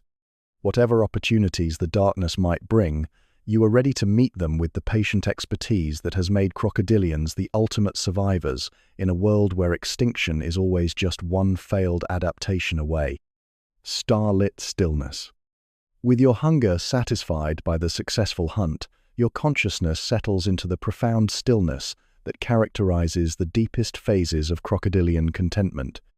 The night sky above the river has become a vast dome of crystalline clarity, unmarred by the light pollution that obscures the celestial display in more civilized regions of the world. Here, in the heart of wilderness that has remained essentially unchanged for millions of years, the stars shine with the same brilliance that guided your ancestors through countless nights of patient existence. The surface of the river has become a perfect mirror, doubling the night sky and creating the illusion of floating in space itself. Each star finds its reflection in the black water, creating twin points of light that seem to extend infinitely in both directions. This optical phenomenon transforms your aquatic environment into something approaching the sublime, where the boundaries between water and sky dissolve into a unified field of reflected starlight. Your ancient eyes, evolved for function rather than aesthetics, nonetheless register this beauty with something that might be called appreciation. Your body temperature has synchronized perfectly with the surrounding water, creating an equilibrium so complete that you feel more like a feature of the riverscape than a separate organism. The thermal mass of the water provides perfect temperature regulation, maintaining your core heat at optimal levels without requiring any conscious effort or energy expenditure. This is one of the profound advantages of aquatic existence. The environment itself becomes your thermoregulator, freeing your metabolic resources for other essential functions. The navigation systems that guided your species through prehistoric migrations still operate in your nervous system, reading the celestial compass with accuracy that would impress modern astronomers. Your brain processes the positions of major stars and constellations automatically, maintaining spatial orientation through information encoded in your DNA across geological timescales. This stellar navigation operates below the threshold of conscious thought, but it provides the foundational awareness of direction and position that allows you to exist confidently in a three-dimensional aquatic environment. Your internal maintenance systems have engaged with the quiet efficiency that characterizes biological processes operating at peak performance. The mineral reservoirs stored in your osteoderms, those armored plates that serve as both protection and calcium storage here, being carefully managed by hormonal systems that regulate bone density and strength. Each scale is a living tile in your armor, constantly remodeling itself to maintain the perfect balance between weight and protection that has made crocodilian armor the envy of military engineers throughout history. Your salt balance, that critical aspect of aquatic physiology that allows you to exist comfortably in both fresh and brackish water, operates through specialized glands that would be the envy of any desalination engineer. These biological processes constantly monitor and adjust the salinity of your body fluids, extracting excess salt through your tears and maintaining the precise electrolyte balance that keeps your nervous system functioning optimally. The process is so efficient that it operates without any conscious oversight, freeing your attention for the more immediate demands of survival and territorial management. Your immune system conducts its nightly patrol through your bloodstream, identifying and neutralizing potential threats with the thoroughness of a security force that never sleeps. Antibodies flow through your circulatory system like microscopic sentries, each one specifically designed to recognize and destroy particular categories of infectious agents. This biological defense network has been refined across millions of years of exposure to aquatic pathogens, creating resistance to diseases that would devastate less well-adapted species. The gentle current that flows past your motionless form carries with it the chemical signatures of the entire watershed, the mineral content that speaks of distant mountain ranges, the organic compounds that tell of upstream vegetation, the pheromone trails left by countless animals that have visited the river system over the past days and weeks. Your chemoreceptors process this information continuously, building a mental map of your territory that extends far beyond the range of your physical senses. A meteor streaks across the sky, its brief incandescence reflected in the water's surface before fading into memory. The event registers in your peripheral vision, but generates no particular response. You have witnessed countless such celestial phenomena during your decades of existence, each one a reminder of the vast timescales that dwarf even the geological ages through which your species has persisted. Your perspective on time is fundamentally different from that of shorter-lived creatures, measured in seasons and decades rather than minutes and hours. Your breathing has slowed to the profound rhythm that characterizes deep crocodilian meditation. Each inhalation draws in the star-cooled air that carries the night's accumulated moisture and the complex bouquet of nocturnal scents. Each exhalation releases the metabolic byproducts of successful digestion and the subtle pheromones that mark your presence in the territorial registry that governs crocodilian social interactions. The process is so slow, so measured, that it becomes almost geological in its pace. The water around you pulses with the gentle heartbeat of the river itself, the barely perceptible rhythm created by the interaction of current, wind, and the countless small movements of aquatic life. This liquid pulse synchronizes with your own circulation, creating a biological harmony between organism and environment that represents the ultimate achievement of evolutionary adaptation. You are not separate from the river, but part of it, a living component in an ecosystem that has been refining itself for millions of years. Your consciousness drifts in the liminal space between waking and sleeping, where the boundaries between self and environment become fluid and permeable. This is not the unconsciousness of mammalian sleep, but something more ancient and profounder state where awareness expands rather than contracts, where you become more connected to your surroundings rather than less. Your nervous system continues to monitor the environment for any changes that might require response, but your mind floats free from the immediate demands of territorial defense and prey acquisition. The stars wheel overhead in their eternal dance, marking the passage of time with movements so slow they can only be detected through extended observation. Your position in the river allows you to track these celestial rotations, providing a cosmic timepiece that operates with accuracy unmatched by any human technology. This stellar chronometer has guided your species through countless migrations and seasonal cycles, providing temporal orientation that transcends the immediate confusion of weather and local conditions. A gentle eddy in the current rocks your massive body with the subtlety of a cosmic cradle, the movement so slight that it barely disturbs the reflected stars on the water's surface. The sensation is profoundly soothing, activating the same neurological pathways that once provided comfort when you were small enough to ride the wake of your mother's movements through similar nighttime waters. Some memories are encoded so deeply in the nervous system that they persist throughout an entire lifetime, surfacing in moments of profound relaxation to provide connection with the earliest experiences of safety and contentment. Your night vision reaches its peak efficiency in the perfect darkness that surrounds you, your pupils dilated to maximum aperture to capture every available photon of starlight. The tapetum lucidum behind your retinas amplifies this minimal illumination, creating functional vision in conditions that would leave most creatures effectively blind. This night sight reveals a world transformed by darkness, where shadows become highways and thermal signatures paint the landscape in invisible colors that speak of life and opportunity. The profound stillness that surrounds you is not empty but filled with the subtle activities of nocturnal existence. Insects navigate by stellar compass, fish move through their underwater territories following routes established by generations of their ancestors, and mammals conduct the essential business of survival under cover of darkness. Your awareness encompasses all of these activities without focusing on any particular element, creating a panoramic consciousness that monitors everything while demanding nothing. This is the deepest gift of crocodilian existence, the ability to achieve perfect integration with environment, to become so thoroughly adapted to your ecological niche that the boundary between organism and habitat disappears entirely.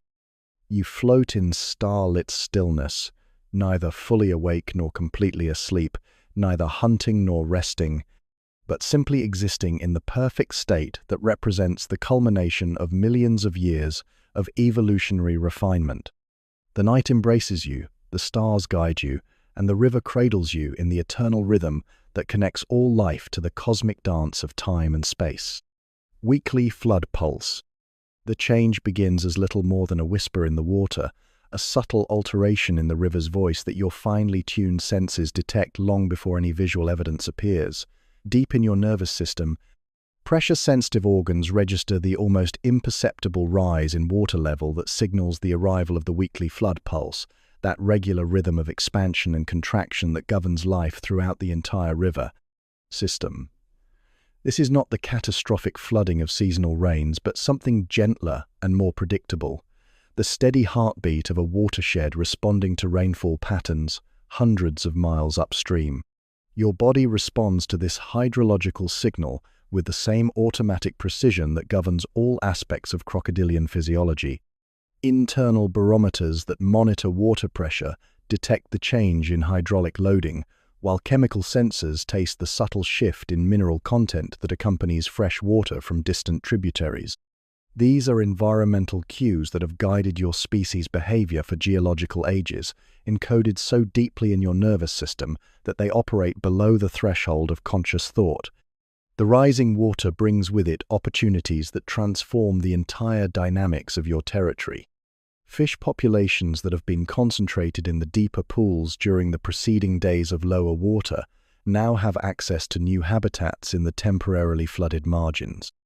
Schools of prey fish follow these new channels with the eager efficiency of colonists claiming virgin territory, creating hunting opportunities that will last only as long as the elevated water levels persist. Your movement toward these new possibilities is measured and deliberate, guided by an understanding of flood dynamics that has been refined across millions of years of aquatic existence.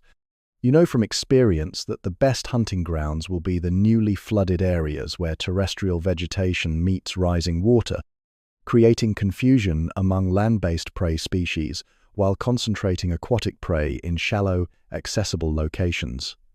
This is environmental knowledge that operates at the level of instinct, as automatic and reliable as breathing. The water's rise continues at a pace measured in inches per hour rather than feet per minute, giving the entire ecosystem time to adjust to the changing conditions. Fish schools reorganize their territories, aquatic insects emerge in clouds from newly submerged vegetation, and the acoustic landscape shifts as animals respond to the altered habitat. Your ears track these changes with the precision of a conductor monitoring an orchestra, each subtle variation in the river's symphony providing information about opportunities and challenges that the flood pulse creates.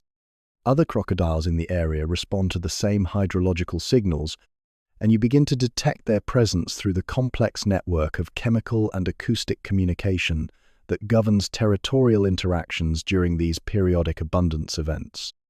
The temporary expansion of available habitat creates opportunities for overlap that would normally trigger aggressive responses, but the mathematics of energy expenditure during flood pulses favor cooperation over conflict. There is room enough for multiple predators when the river temporarily expands its carrying capacity. Your first indication of the concentrated prey comes through the lateral line system that detects the characteristic pressure waves created by large schools of fish moving through newly accessible channels.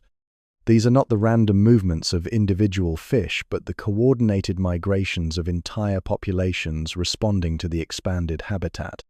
Your nervous system processes this information with the same efficiency that once guided your ancestors through similar abundance events during the Mesozoic era.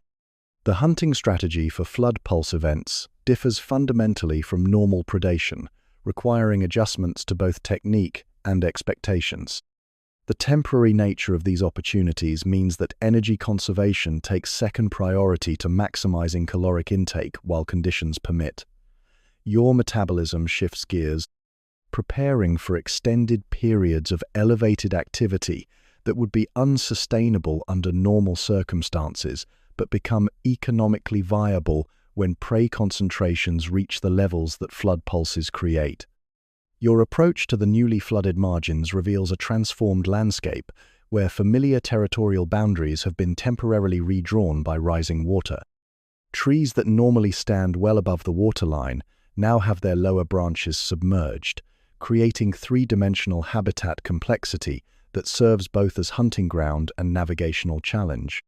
Your body adapts to these conditions with the fluid grace that characterizes crocodilian movement in any aquatic environment.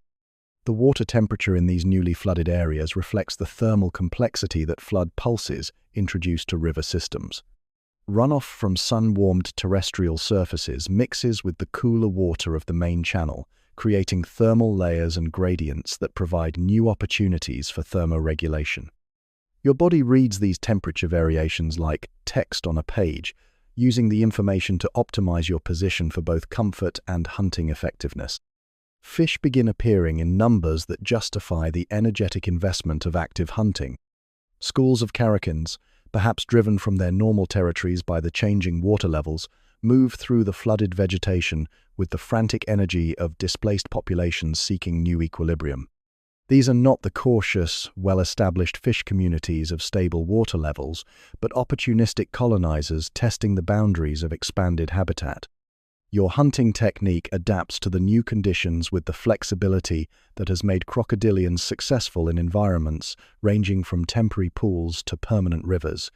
The shallow water and abundant cover require a more active approach than your normal ambush strategy, but your body is equally capable of pursuit predation when circumstances favor it. Your powerful tail propels you through the vegetation with surprising speed, while your maneuverability allows you to navigate obstacles that would defeat less well-adapted predators. The abundance is temporary but genuine, and you make the most of opportunities that will disappear as quickly as they arrived. Multiple successful strikes yield enough protein to support extended periods of normal activity, creating caloric reserves that will prove invaluable when water levels return to their baseline and prey concentrations return to normal dispersal patterns. This is boom and bust ecology at its most fundamental level, and your species has evolved to exploit these periodic abundances with maximum efficiency. Other crocodiles begin appearing in the flooded margins, drawn by the same opportunities that attracted your attention. But rather than triggering territorial disputes, the abundance creates a temporary détente where multiple predators can coexist without direct competition. The mathematics of energy expenditure during flood pulses favor tolerance over aggression, and your interactions with other crocodiles remain neutral rather than hostile. The social dynamics of these temporary aggregations provide a rare glimpse into the more complex behaviors that crocodilians are capable of when environmental conditions permit. Subtle communication through body position and movement patterns allows multiple individuals to share hunting grounds without direct conflict, creating a temporary social structure that dissolves as quickly as it forms when normal water levels return.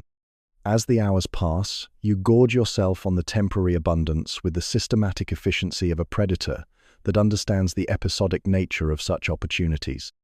Each successful hunt adds to energy reserves that will sustain you through the leaner periods that inevitably follow these flood pulse events. This is the ancient rhythm of boom and bust that has shaped crocodilian behavior patterns across geological timescales. The flood pulse reaches its peak and begins its gradual retreat, draining the temporary habitat as inexorably as it filled it. Fish populations begin their exodus from the margins back toward the deeper waters of the main channel, and the window of opportunity slowly closes. But you have made the most of the abundance, storing energy in fat reserves that will power your metabolism through weeks of normal hunting conditions. As water levels return toward their baseline, you retreat from the draining margins with the satisfaction that comes from successfully exploiting one of nature's most predictable abundance events.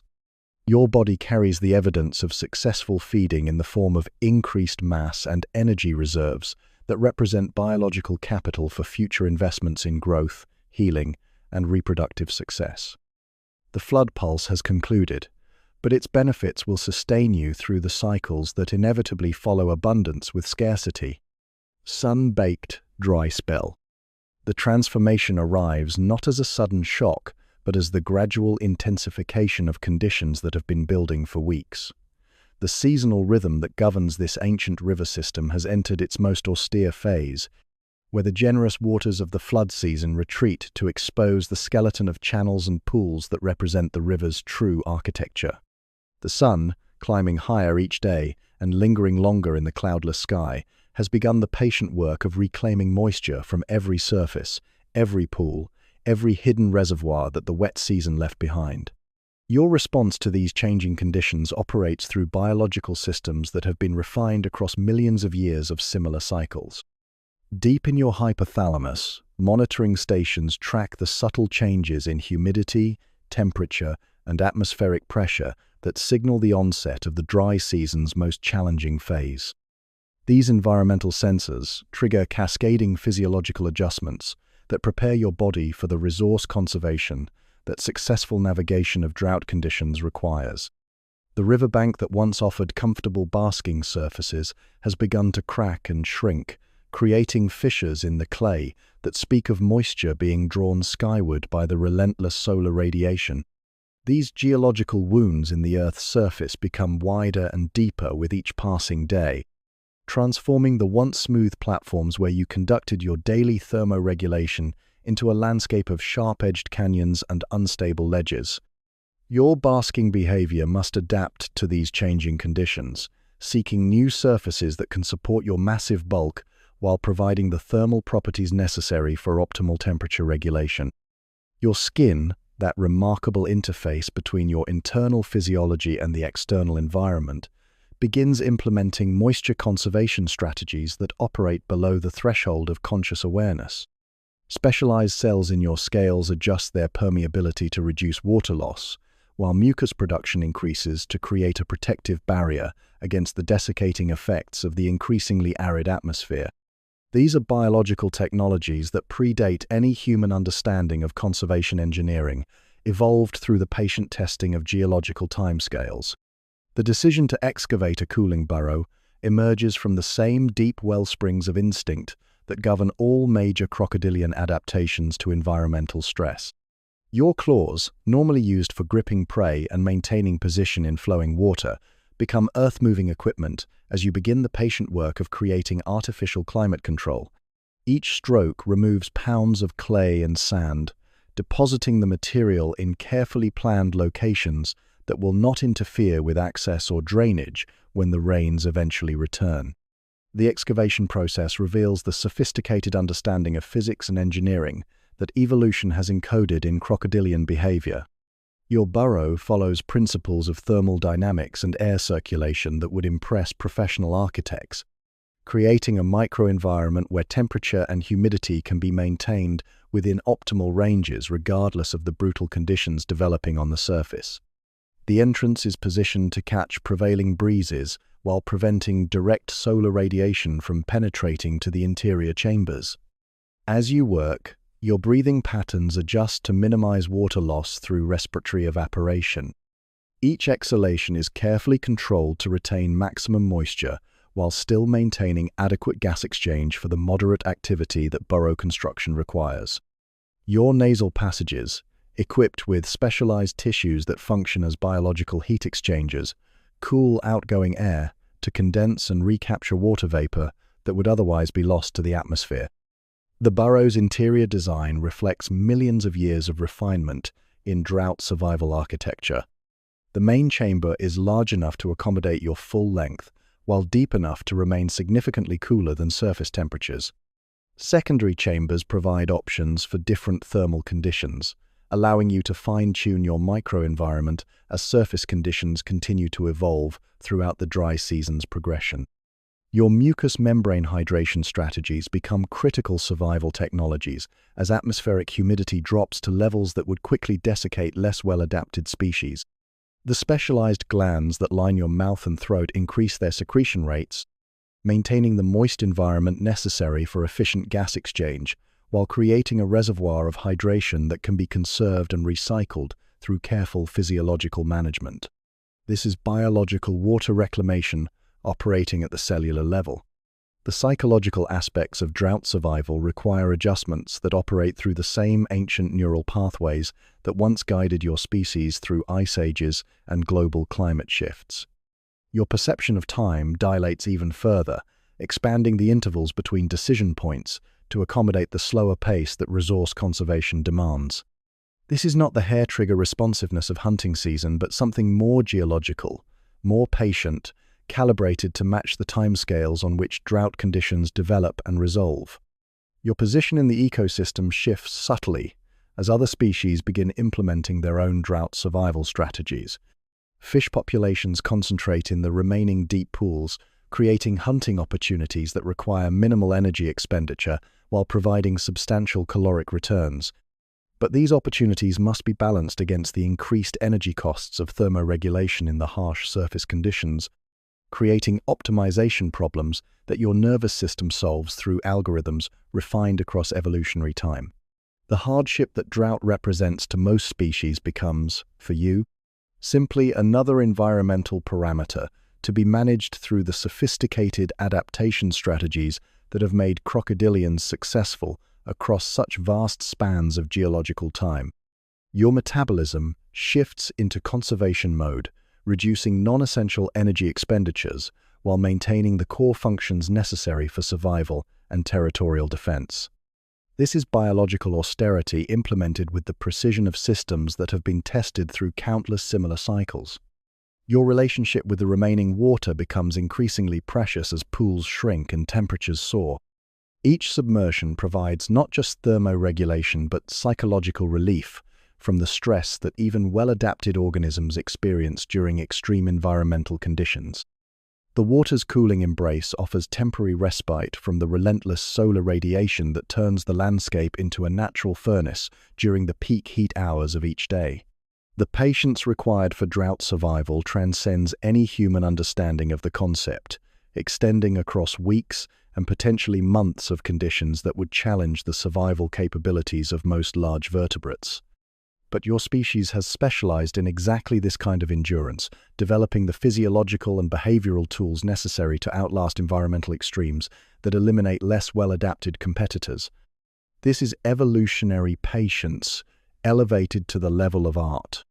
Your territorial boundaries contract slightly as the available habitat shrinks, but your dominance over the remaining resources becomes more concentrated and more valuable.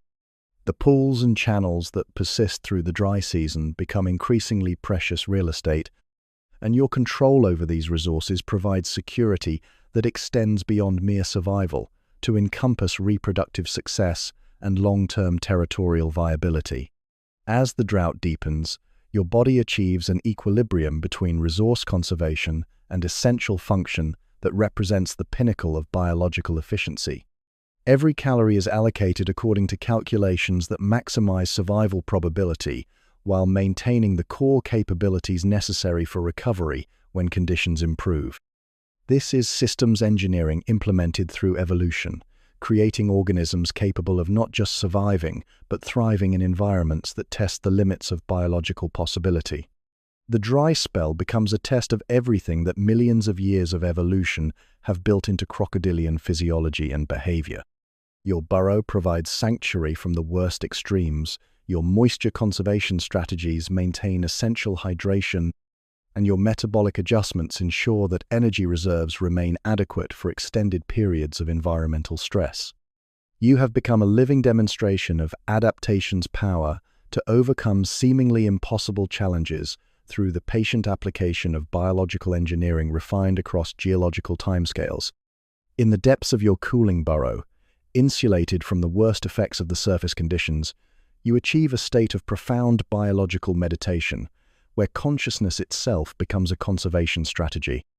Your awareness contracts to encompass only the essential inputs necessary for survival monitoring, while your body implements the countless micro-adjustments that drought survival requires.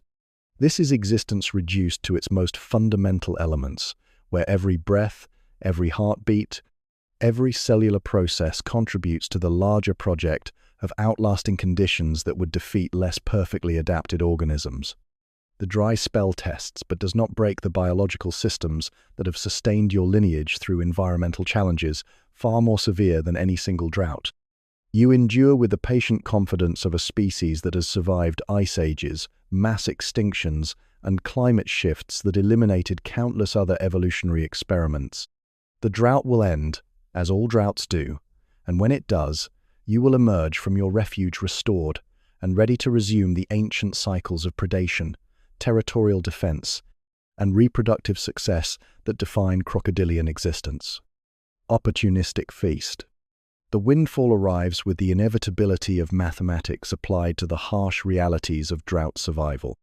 A wildebeest, weakened by weeks of inadequate nutrition and the relentless stress of seeking increasingly scarce water sources, finally succumbs to the accumulated burden of survival in an environment that has pushed beyond the limits of what even these hardy herbivores can endure. The massive body collapses at the water's edge, perhaps 20 yards from your burrow entrance, creating an opportunity that transforms the economics of your drought survival strategy in a single moment. Your emergence from the cooling sanctuary of your excavated refuge is measured and deliberate, guided by sensory assessments that must balance opportunity against risk. The carcass represents an enormous caloric windfall, enough protein and fat to sustain your metabolism through weeks of continued drought conditions.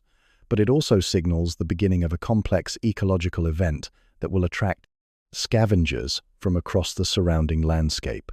Your approach must account for competition while maximizing your access to this unexpected bounty. The wildebeest's death triggers a cascade of attraction that operates through sensory channels spanning vast distances of arid landscape. The chemical signature of decomposition begins its invisible expansion through air currents that carry molecular messages to every creature equipped to decode them. Vultures circling at altitudes measured in thousands of feet detect the scent and begin their graceful descent toward the banquet. Monitor lizards emerge from rock crevices where they have been waiting out the drought's worst effects. Other crocodiles, if any remain active in the area, will be following the same chemical trail that drew your attention. Your claim to the carcass operates through the ancient protocols of scavenging hierarchies that have governed multi-species feeding events since before mammals achieved dominance on land. Size and aggression typically determine access priorities, but the mathematics of drought survival introduce additional variables that complicate the normal equations of competition. Every creature here is operating under the same energy conservation constraints that govern your own behavior, creating a dynamic balance between assertion and prudence. The first arrivals are the aerial scavengers marabou storks, whose massive beaks and opportunistic feeding strategies make them formidable competitors despite their avian physiology. These carrion specialists possess the advantage of mobility and altitude, allowing them to monitor the feeding site from positions that provide both access and escape routes. Their presence adds complexity to your feeding strategy, but also provides early warning of approaching threats that might disrupt the feast.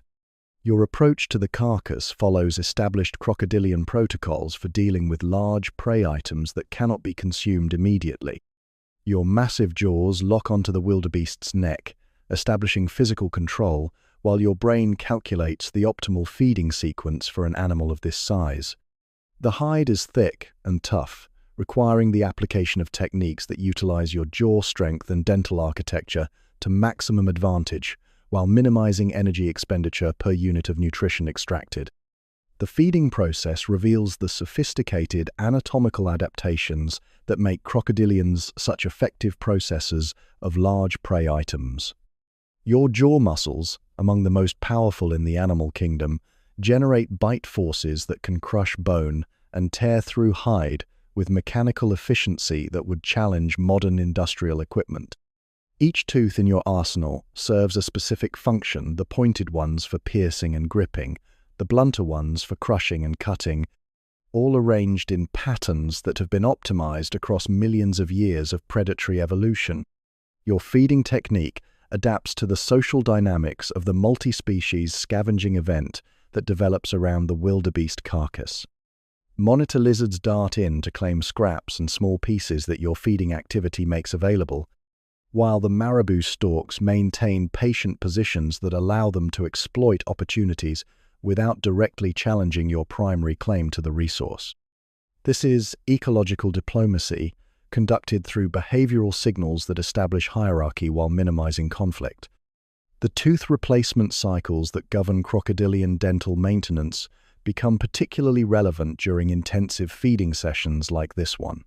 Your mouth contains backup teeth for every active crown, a biological spare parts system that ensures optimal cutting and gripping capability, regardless of the wear and damage that processing large carcasses inevitably creates. Teeth that become damaged or worn during feeding are systematically replaced through growth processes that operate continuously throughout your lifetime. Your digestive system responds to the influx of high-quality protein with the kind of metabolic efficiency that has made crocodilians successful in environments where food sources are unpredictable and opportunities for large meals are separated by extended periods of fasting.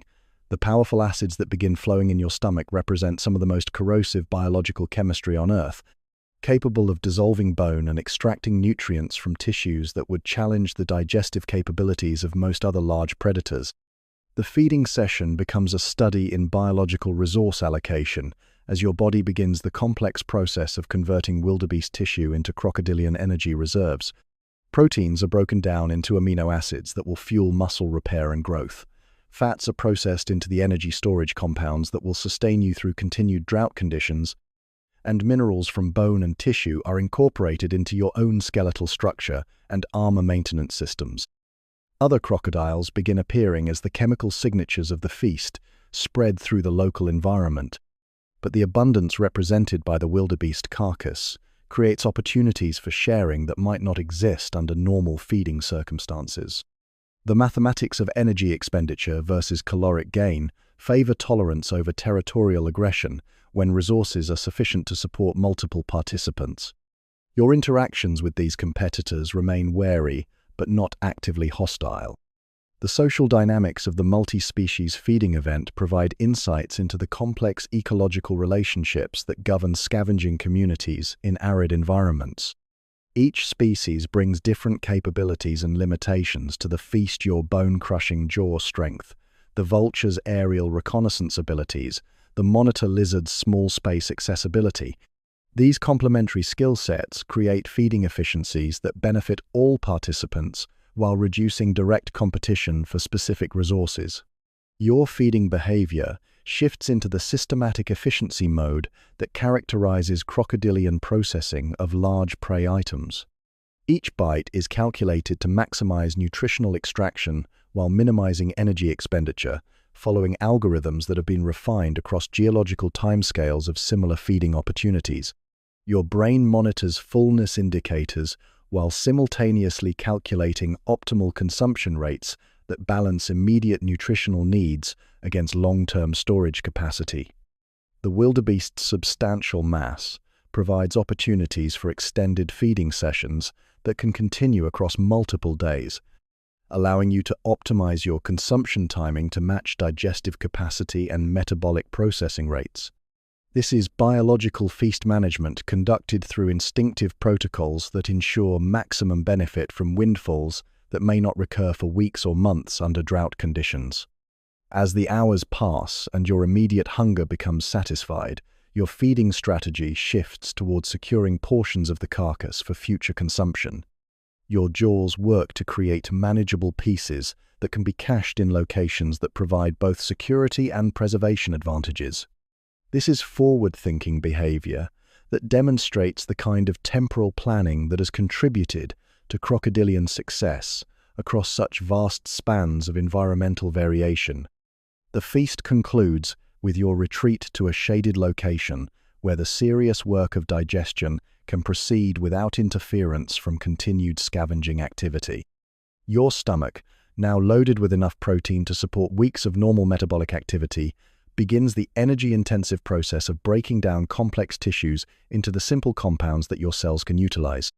This is biological chemistry operating at industrial scales, converting wildebeest into crocodile through the ancient alchemy of digestion.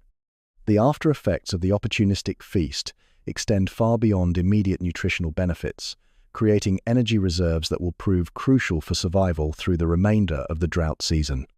Your body weight has increased substantially, providing both metabolic fuel and the kind of biological confidence that comes from successful exploitation of environmental opportunities.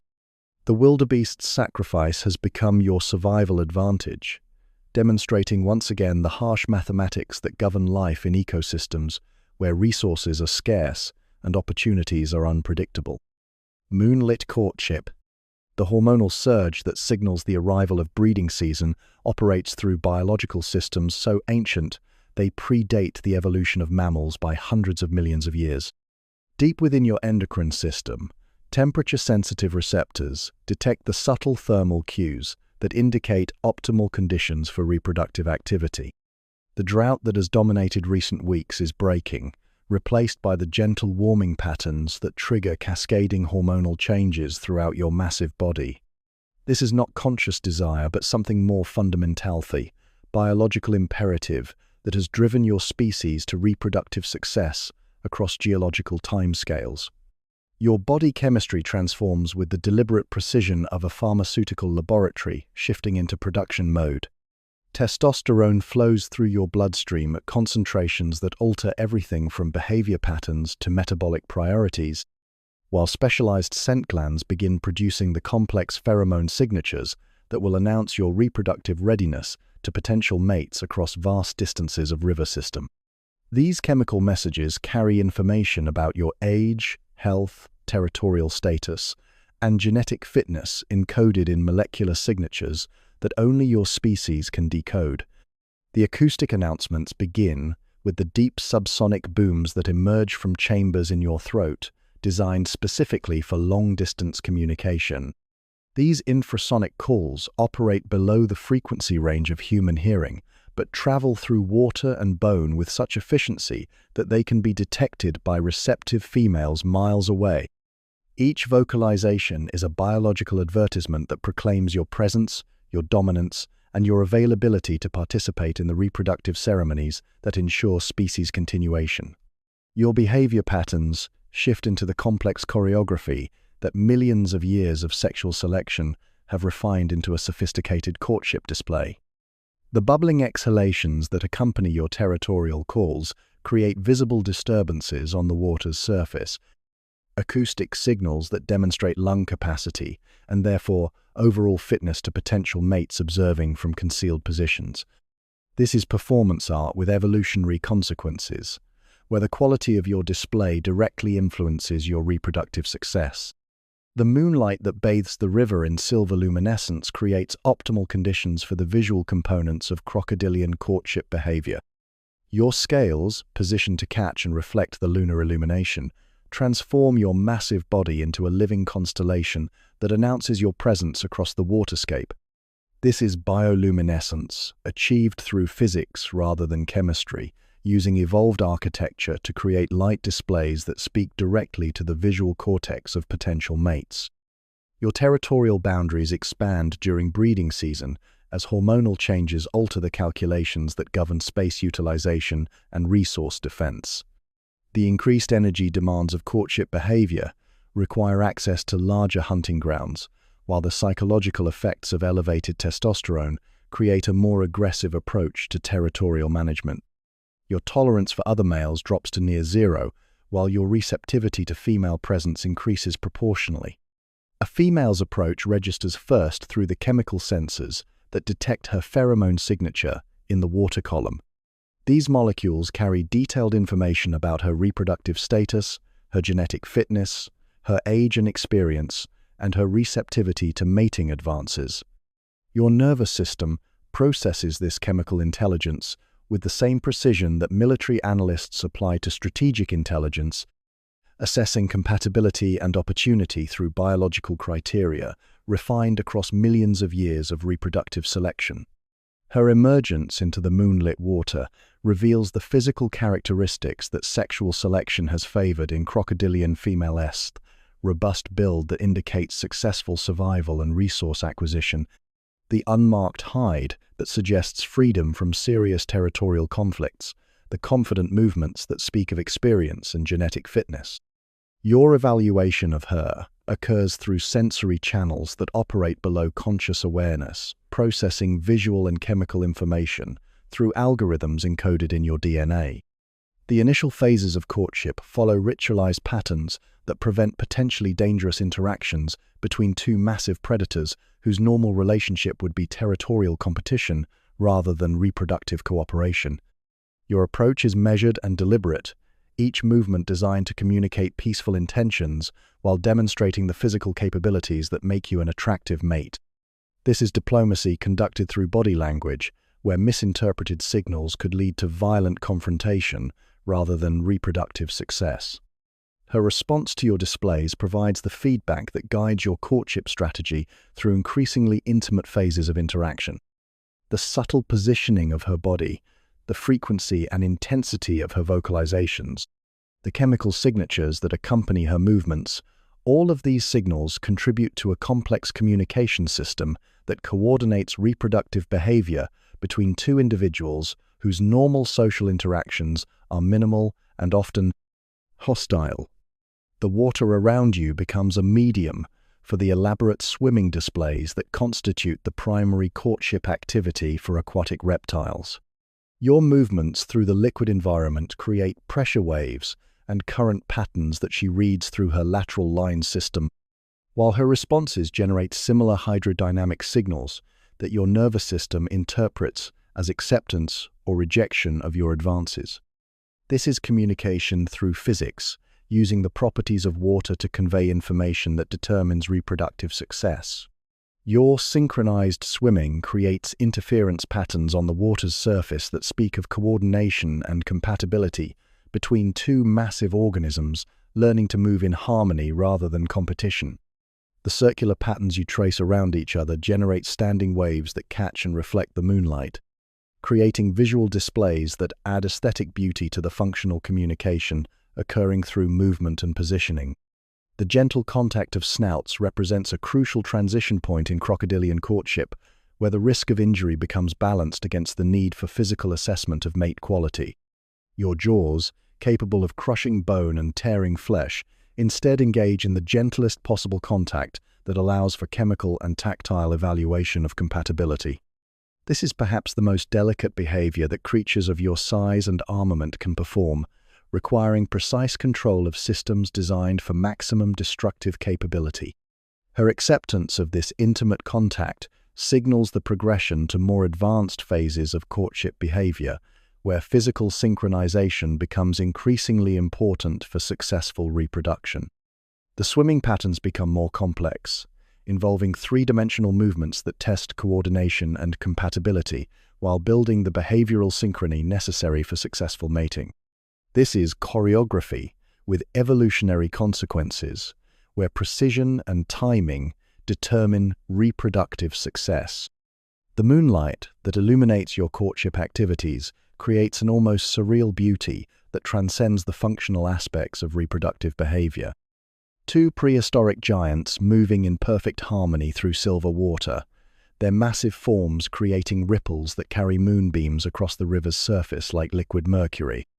This is evolution revealing its aesthetic dimension, where behaviors selected for function achieve an accidental beauty that speaks to the deep connections between form, function, and the ancient rhythms that govern all life.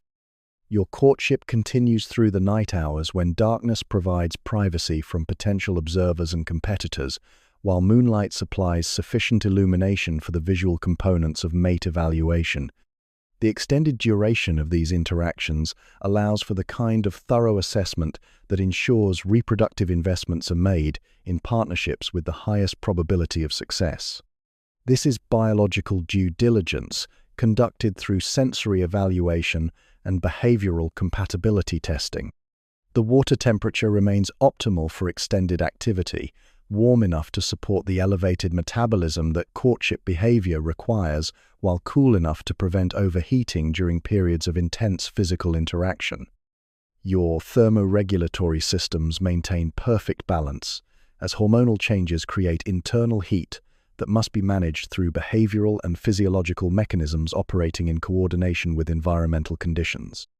As dawn approaches, your courtship activities reach the natural conclusion that represents either successful pair bonding or the mutual recognition that reproductive compatibility does not exist between these particular individuals. The outcomes are determined by criteria so complex and ancient that they operate entirely below conscious awareness, guided by evolutionary algorithms that have been tested across millions of years of reproductive trials. The successful conclusion of courtship creates a temporary partnership that transcends the normally solitary nature of crocodilian existence. This is one of the few times when your species experiences something approaching social bonding, where two individuals coordinate their activities for mutual benefit rather than competing for limited resources.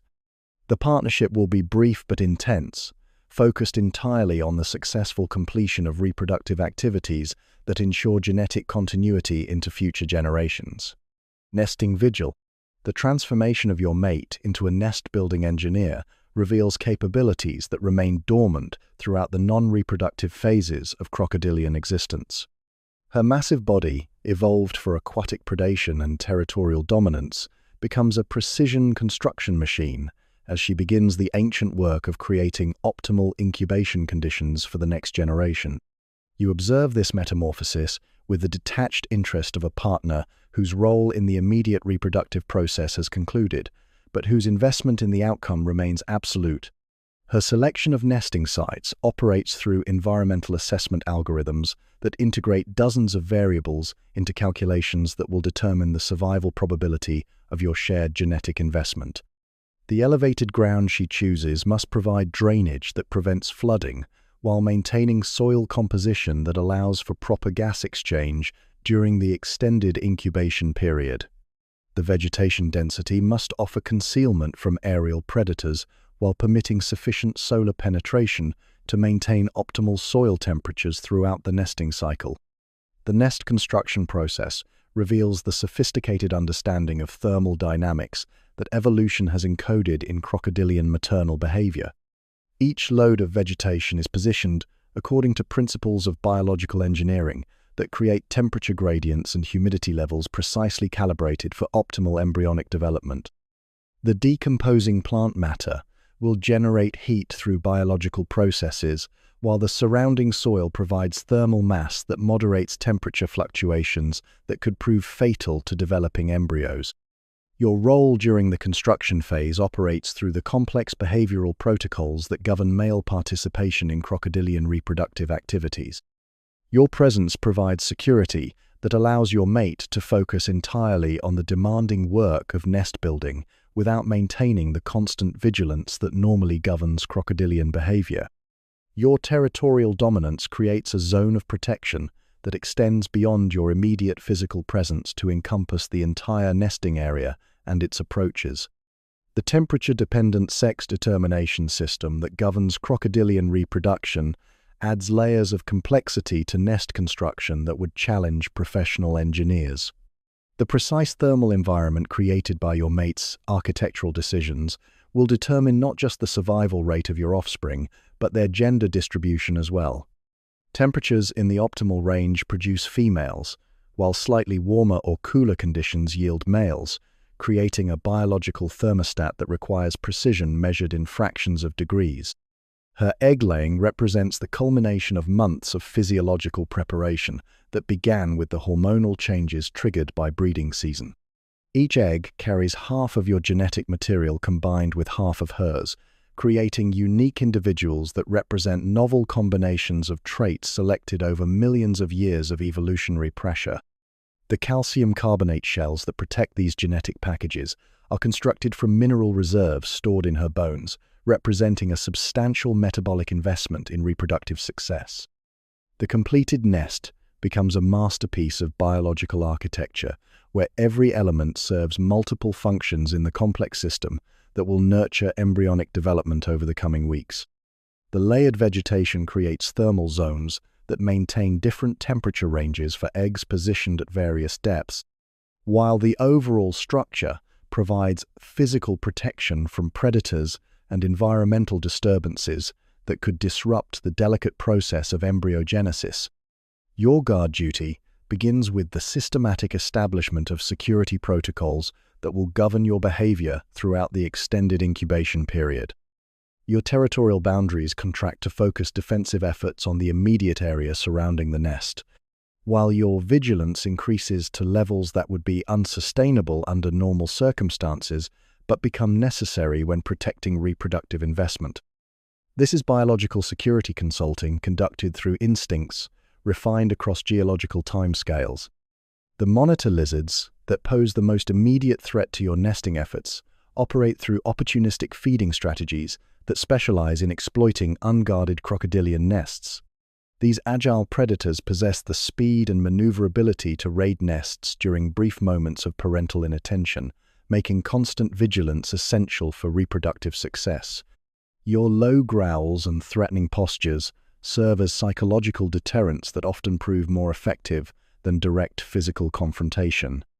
Your mate's behavior during the incubation period reveals the complex balance between maternal care and energy conservation that characterizes crocodilian reproductive strategy. Her presence at the nest site provides security and temperature regulation, while her periodic absences for feeding and thermoregulation ensure that she maintains the physical condition necessary for successful protection of the developing embryos. This is biological time management optimized for reproductive outcomes. The weeks pass with the geological patience that defines all aspects of crocodilian existence, but the psychological pressure of protecting reproductive investment creates internal tension that manifests as heightened alertness and reduced tolerance for any disturbance in the nesting area. Your sensory systems operate at elevated sensitivity levels, processing environmental information for any indication of threats that might compromise the success of your genetic legacy. Temperature monitoring becomes a constant background process as your nervous system tracks the thermal conditions that will determine both survival and sex ratios among your developing offspring. The nest's architecture provides natural temperature regulation, but your mate makes subtle adjustments to ventilation and insulation that fine-tune the thermal environment according to weather conditions and seasonal changes that could affect embryonic development. The acoustic environment around the nest becomes a complex soundscape of protective vigilance as both you and your mate contribute vocalizations that warn potential predators while maintaining communication between the mated pair. These calls serve multiple functions: territorial advertisement, threat assessment, and coordination of defensive activities that ensure continuous protection coverage throughout the vulnerable incubation period. Your feeding behavior during the nesting period requires careful optimization between maintaining your own energy reserves and minimizing time away from protective duties.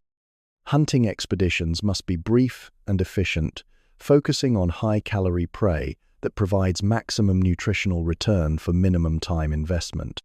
The mathematics of reproductive success demand that parental care takes priority over individual maintenance, except when starvation threatens your ability to provide protection. The social dynamics of the nesting period create one of the few times when crocodilian territorial behavior becomes truly cooperative rather than competitive. Your coordination with your mate in defensive activities represents a temporary suspension of the normally solitary nature of your species, creating a functional partnership focused entirely on maximizing reproductive success. This collaboration will dissolve when the eggs hatch and parental responsibilities shift to different priorities. Environmental changes throughout the incubation period require constant behavioral adjustments that account for weather patterns, predator activity, and resource availability while maintaining optimal conditions for embryonic development. Your decision-making processes must balance immediate threats against long-term reproductive goals, creating optimization problems that your nervous system solves through algorithms tested across millions of years of similar challenges. The psychological state that accompanies extended parental care operates through neurochemical systems that modify normal crocodilian behavior patterns to prioritize reproductive success over individual survival. These hormonal influences create temporary changes in risk assessment, territorial behavior, and social tolerance that facilitate the kind of sustained protective behavior that successful reproduction requires. This is biological reprogramming designed to ensure genetic continuity. As the incubation period approaches its conclusion, subtle changes in nest temperature and humidity signal the approaching emergence of your offspring. Your mate's behavior shifts into the heightened alertness that precedes hatching, while your own vigilance intensifies to provide maximum security during the vulnerable transition from embryonic to independent existence. The weeks of patient protection are about to culminate in either reproductive success or the kind of failure that makes survival meaningless in evolutionary terms. The nesting vigil has tested every aspect of crocodilian parental behavior while demonstrating the remarkable commitment that your species invests in reproductive success. The combination of sophisticated nest architecture, coordinated parental protection, and extended vigilance represents one of the most complex behavioral systems in the reptilian world, creating survival advantages that have contributed to crocodilian success across geological ages of environmental change and challenge. Lurking storm. The atmospheric pressure begins its slow descent hours before any visible signs appear on the horizon, triggering responses in your nervous system that operate through barometric sensors more accurate than any human-designed meteorological equipment. Deep within your inner ear, specialized chambers detect the subtle changes in air pressure that signal approaching weather disturbances, while your skin registers the electrical charges that accumulate in the atmosphere before major storm systems arrive. These are early warning systems that have guided your species through countless severe weather events across millions of years of climatic variation. Your behavioral response to the approaching storm operates through instinctive protocols that prioritize survival while protecting your reproductive investment in the nest site. The mathematical calculations that govern storm preparation must balance the security of your offspring against your own survival needs, creating optimization problems that your nervous system solves through algorithms refined across geological timescales of similar challenges. Every decision carries consequences that extend beyond immediate survival to encompass genetic legacy and territorial maintenance. The search for appropriate storm shelter reveals the sophisticated understanding of hydraulic engineering that evolution has encoded in crocodilian behavior. Your chosen refuge must provide protection from wind-driven debris and flooding while maintaining access to escape routes should conditions exceed the structural integrity of your shelter. The deep undercut you select beneath the roots of an ancient tree offers the kind of multi-layered protection that can withstand the mechanical forces that severe weather systems generate. Your mate's response to the approaching storm creates coordination challenges that test the temporary partnership that nesting activities have established between you. Her instinctive drive to remain near the nest site conflicts with the survival imperative that demands seeking substantial shelter from the approaching weather system. The resolution of this conflict requires behavioral flexibility that demonstrates the sophisticated decision-making capabilities that have made crocodilians successful in highly variable environments. The first visual signs of the approaching storm appear as a dark line on the distant horizon, a boundary between the clear sky that has dominated recent days and the towering cloud formations that signal the arrival of one of nature's most powerful weather systems. Your eyes track the approaching darkness with the same analytical attention you bring to territorial assessment, calculating wind direction, storm intensity, and the probable timeline for arrival of the most dangerous conditions. Your pupils constrict automatically as atmospheric pressure changes affect the fluid balance in your eyes, while your nictitating membranes prepare for the reduced visibility that will accompany the storm's arrival. These protective systems have been tested through countless weather events, creating biological equipment that functions reliably under conditions that would challenge the durability of manufactured alternatives.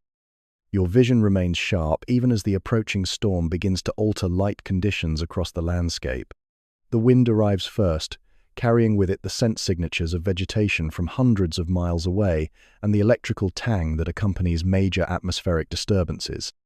Your chemoreceptors process this olfactory intelligence with the same precision they apply to territorial and hunting information, reading the storm's chemical signature for clues about its intensity, duration, and the changes it will bring to your aquatic environment. This is meteorological analysis conducted through biological sensors that operate with remarkable accuracy. Your positioning within the chosen shelter follows engineering principles that account for wind dynamics, water flow patterns, and the physics of debris impact that severe weather systems generate. Your massive body becomes a living anchor that can maintain position against current flows and pressure changes that would dislodge less well-adapted creatures. The root system above you provides both structural protection and flexible give that absorbs impact forces without catastrophic failure. The psychological preparation for storm survival operates through the same neurochemical systems that govern other aspects of crocodilian stress response, but the extended duration of severe weather events requires mental conditioning that differs from the brief intensity of hunting or territorial conflicts.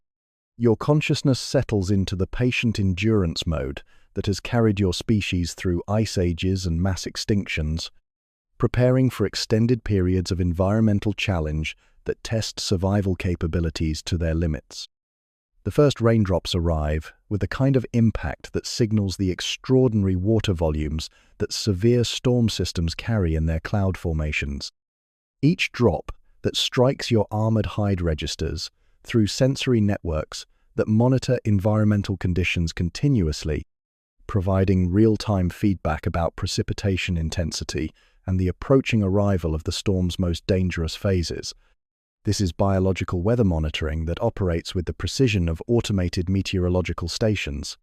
Your respiratory system adjusts to the changing atmospheric conditions with the automatic efficiency that characterizes all aspects of crocodilian physiological response. The reduced atmospheric pressure affects gas exchange in your lungs, while the increased humidity alters the efficiency of your cooling mechanisms.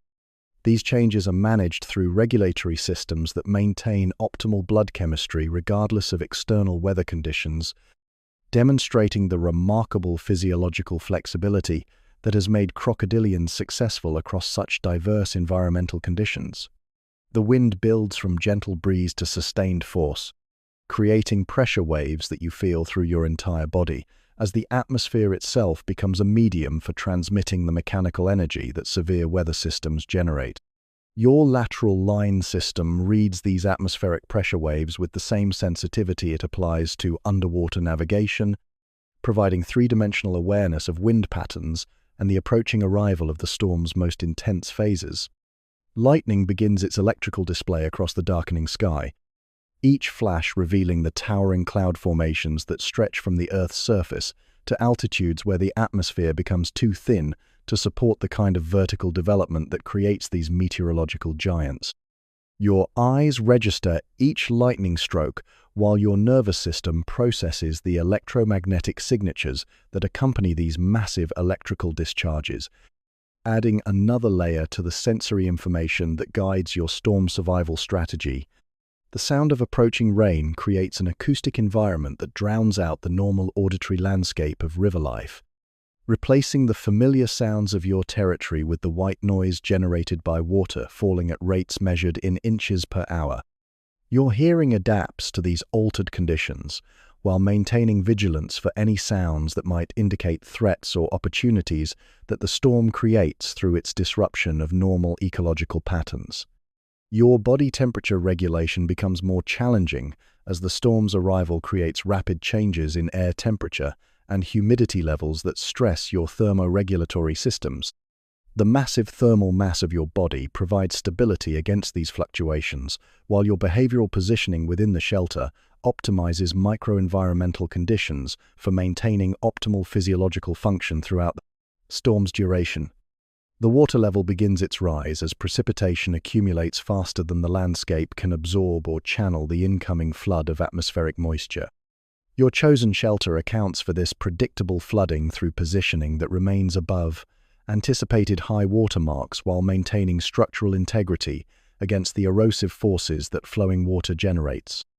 This is flood planning conducted through instinctive knowledge of hydraulic patterns refined across countless similar weather events. The storm reaches its crescendo with the kind of sustained intensity that transforms the familiar landscape into an alien environment where normal survival rules become temporarily suspended. Wind speeds reach levels that turn vegetation into projectiles, while rainfall rates approach the upper limits of what atmospheric systems can sustain. Your shelter becomes the center of a universe, reduced to the immediate challenge of enduring forces that dwarf the power of individual organisms. Yet within your refuge, protected by millions of years of evolutionary testing and the sophisticated behavioral adaptations that have made crocodilians successful survivors of every major environmental challenge in Earth's history. You maintain the patient calm that characterizes your species' response to temporary disruptions in the otherwise predictable patterns of existence.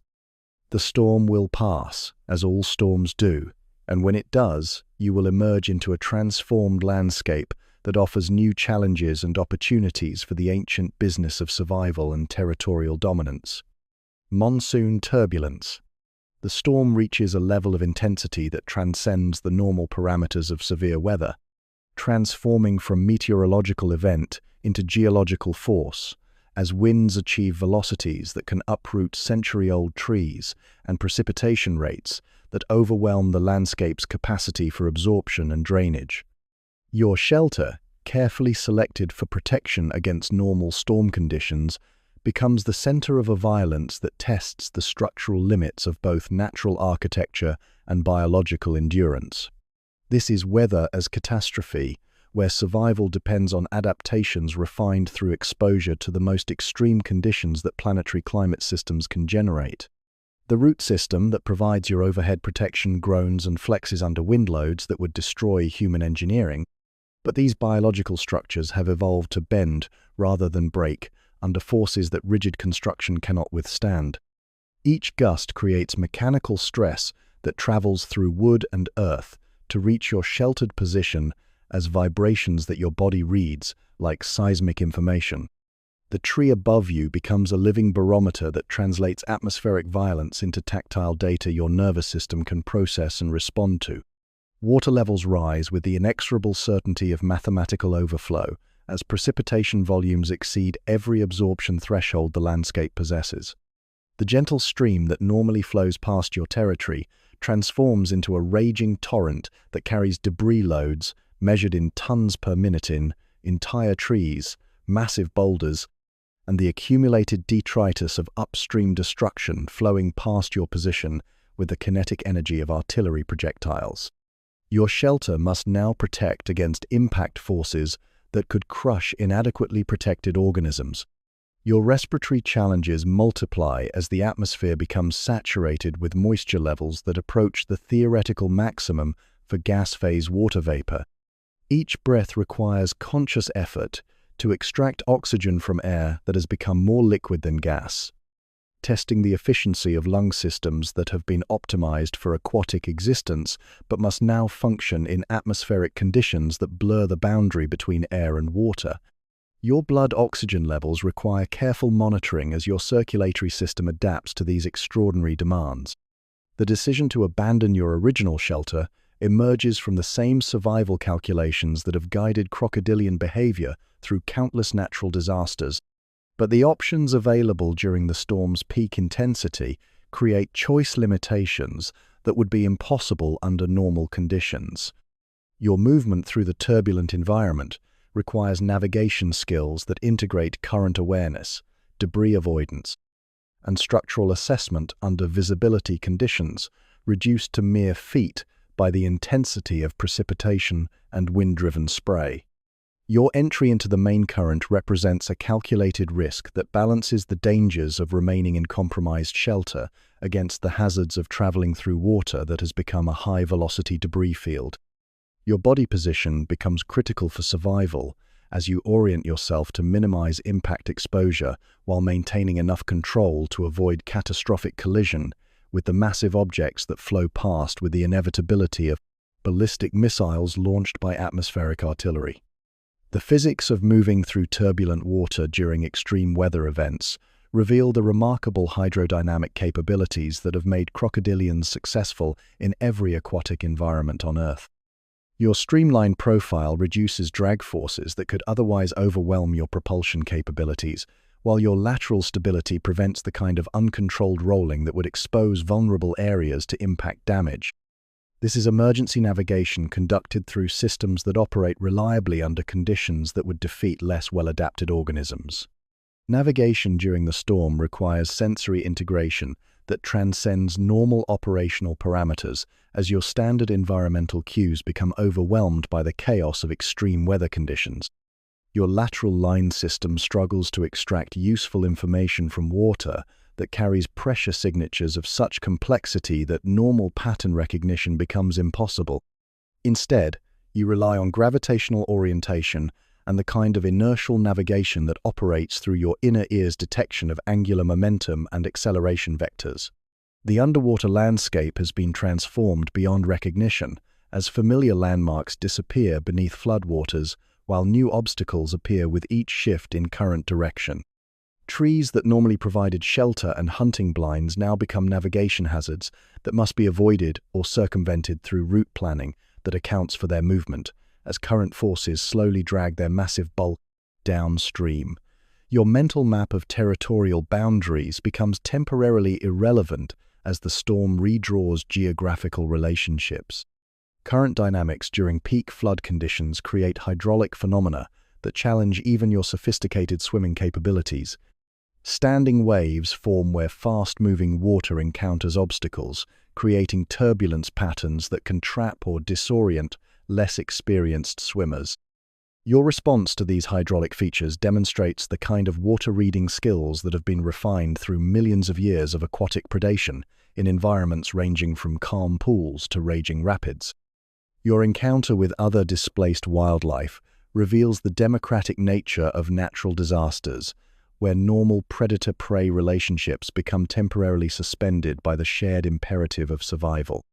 Animals that would normally flee your presence instead focus entirely on their own navigation challenges, creating brief moments of ecological détente where survival takes precedence over the usual territorial and feeding behaviors that govern interspecies interactions.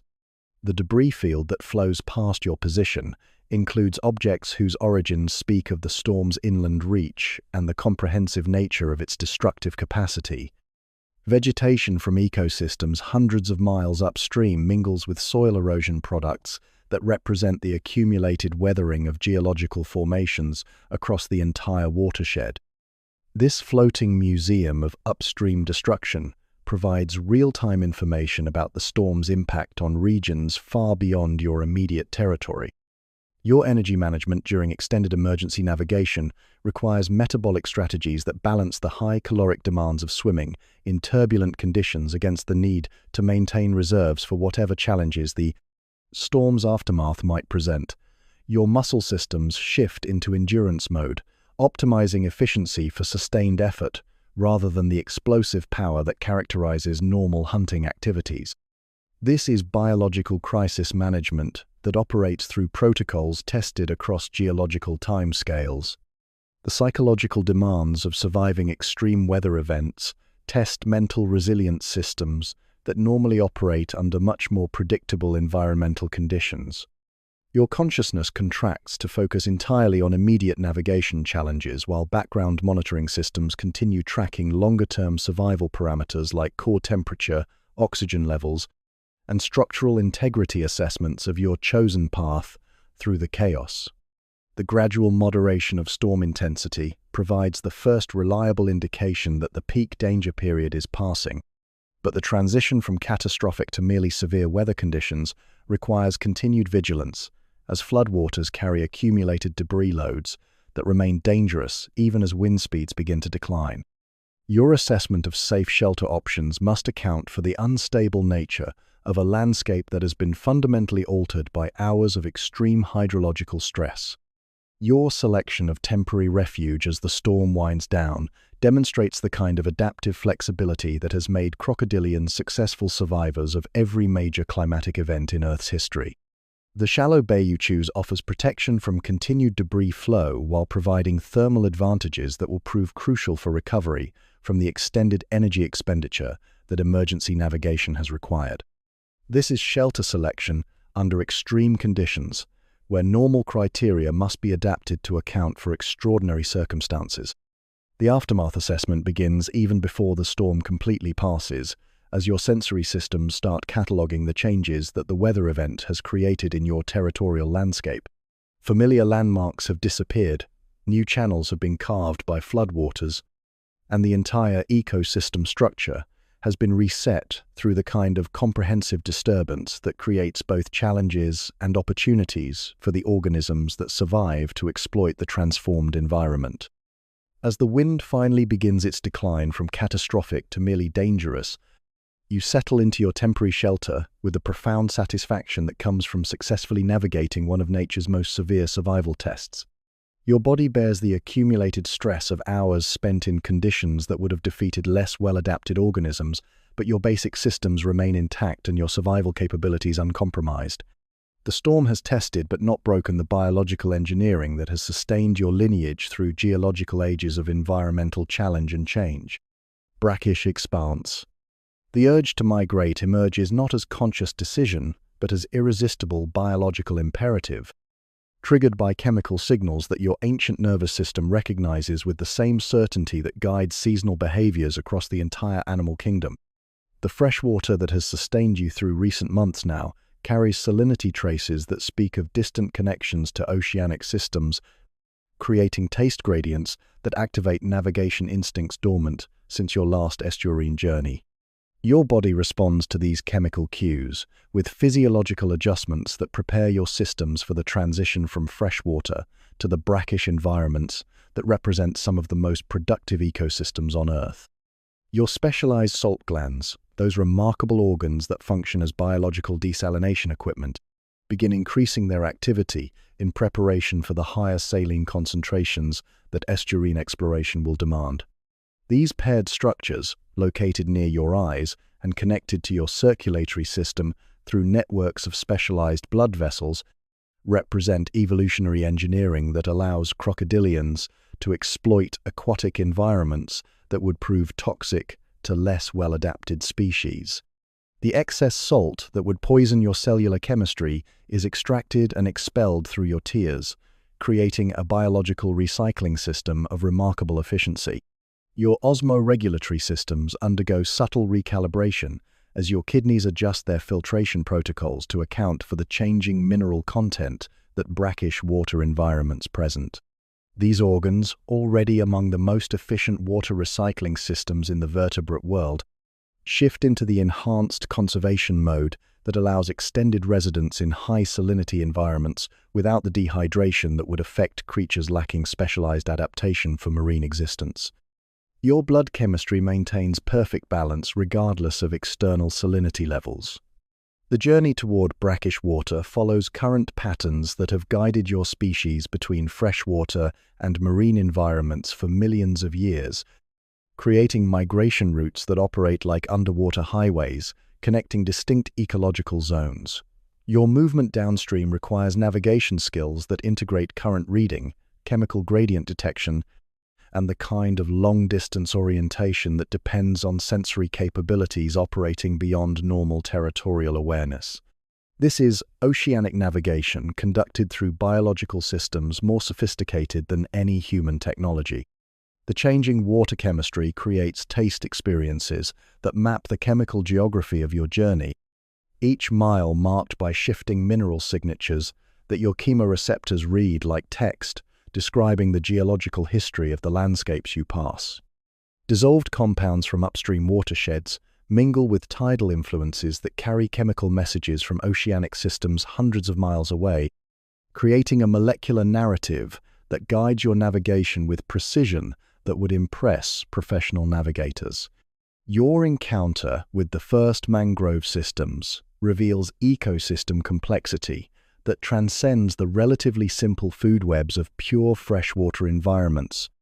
These salt-tolerant trees create three-dimensional habitat structure that supports biological diversity measured in thousands of species, each occupying specialized niches in the vertical gradient that extends from aerial canopy to submarine root systems.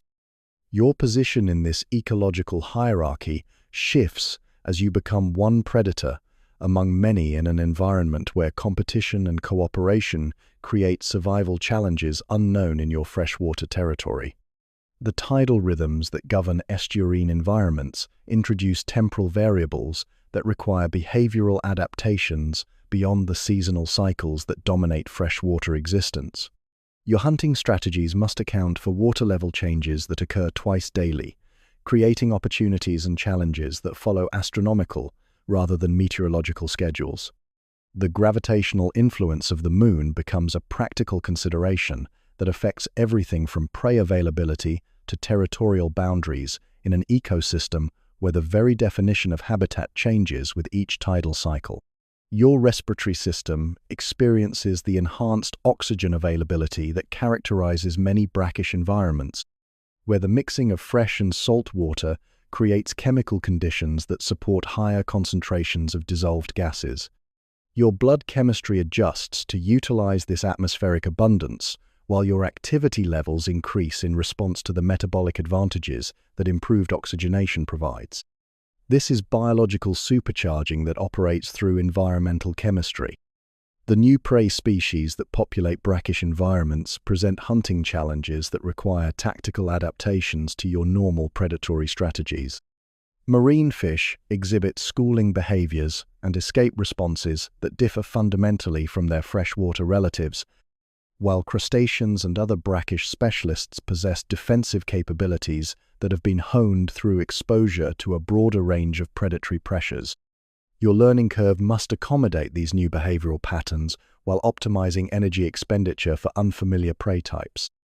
Your thermal environment becomes more stable as the thermal mass of larger water bodies moderates the temperature fluctuations that characterize smaller freshwater systems.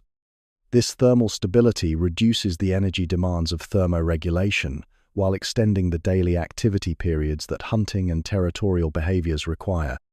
Your metabolic efficiency improves in direct proportion to the reduction in temperature management overhead, creating energy surpluses that can be invested in exploration and territory expansion.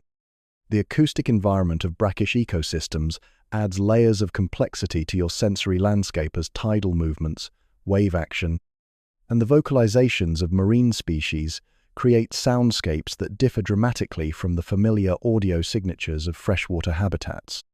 Your hearing adapts to process these new acoustic patterns while maintaining vigilance for the familiar sounds that indicate territorial intrusions or hunting opportunities within the expanded sensory palette that estuarine environments provide. Mangrove crabs become both prey opportunity and environmental indicator, as their abundance and behavior patterns provide real-time information about tidal timing, salinity levels, and the overall health of the brackish ecosystem. These adaptable crustaceans serve as living barometers that your predatory instincts learn to read for information about optimal hunting times and locations within the complex three-dimensional habitat that mangrove systems create.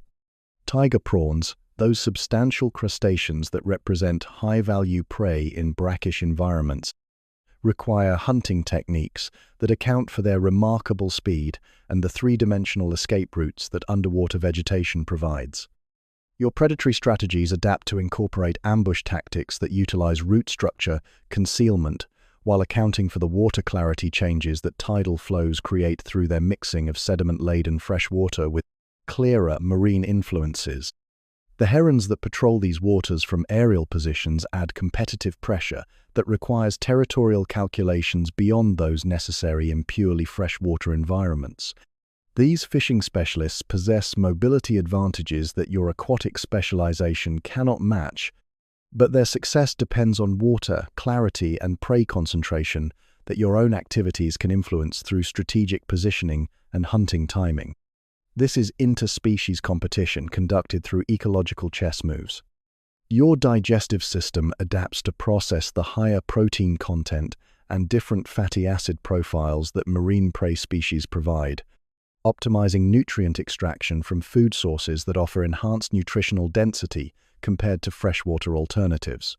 The specialized enzymes that break down marine proteins operate with increased efficiency, while your liver adjusts its processing protocols to handle the unique biochemical signatures that oceanic food webs introduce to your dietary intake.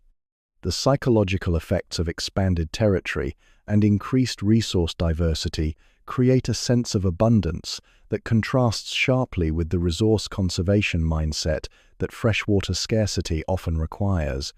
Your territorial behaviors relax slightly as the larger scale of brackish environments reduces the intensity of competition for specific locations, while the diversity of available prey species creates hunting opportunities that extend throughout each tidal cycle rather than concentrating in the brief windows that freshwater predation typically offers.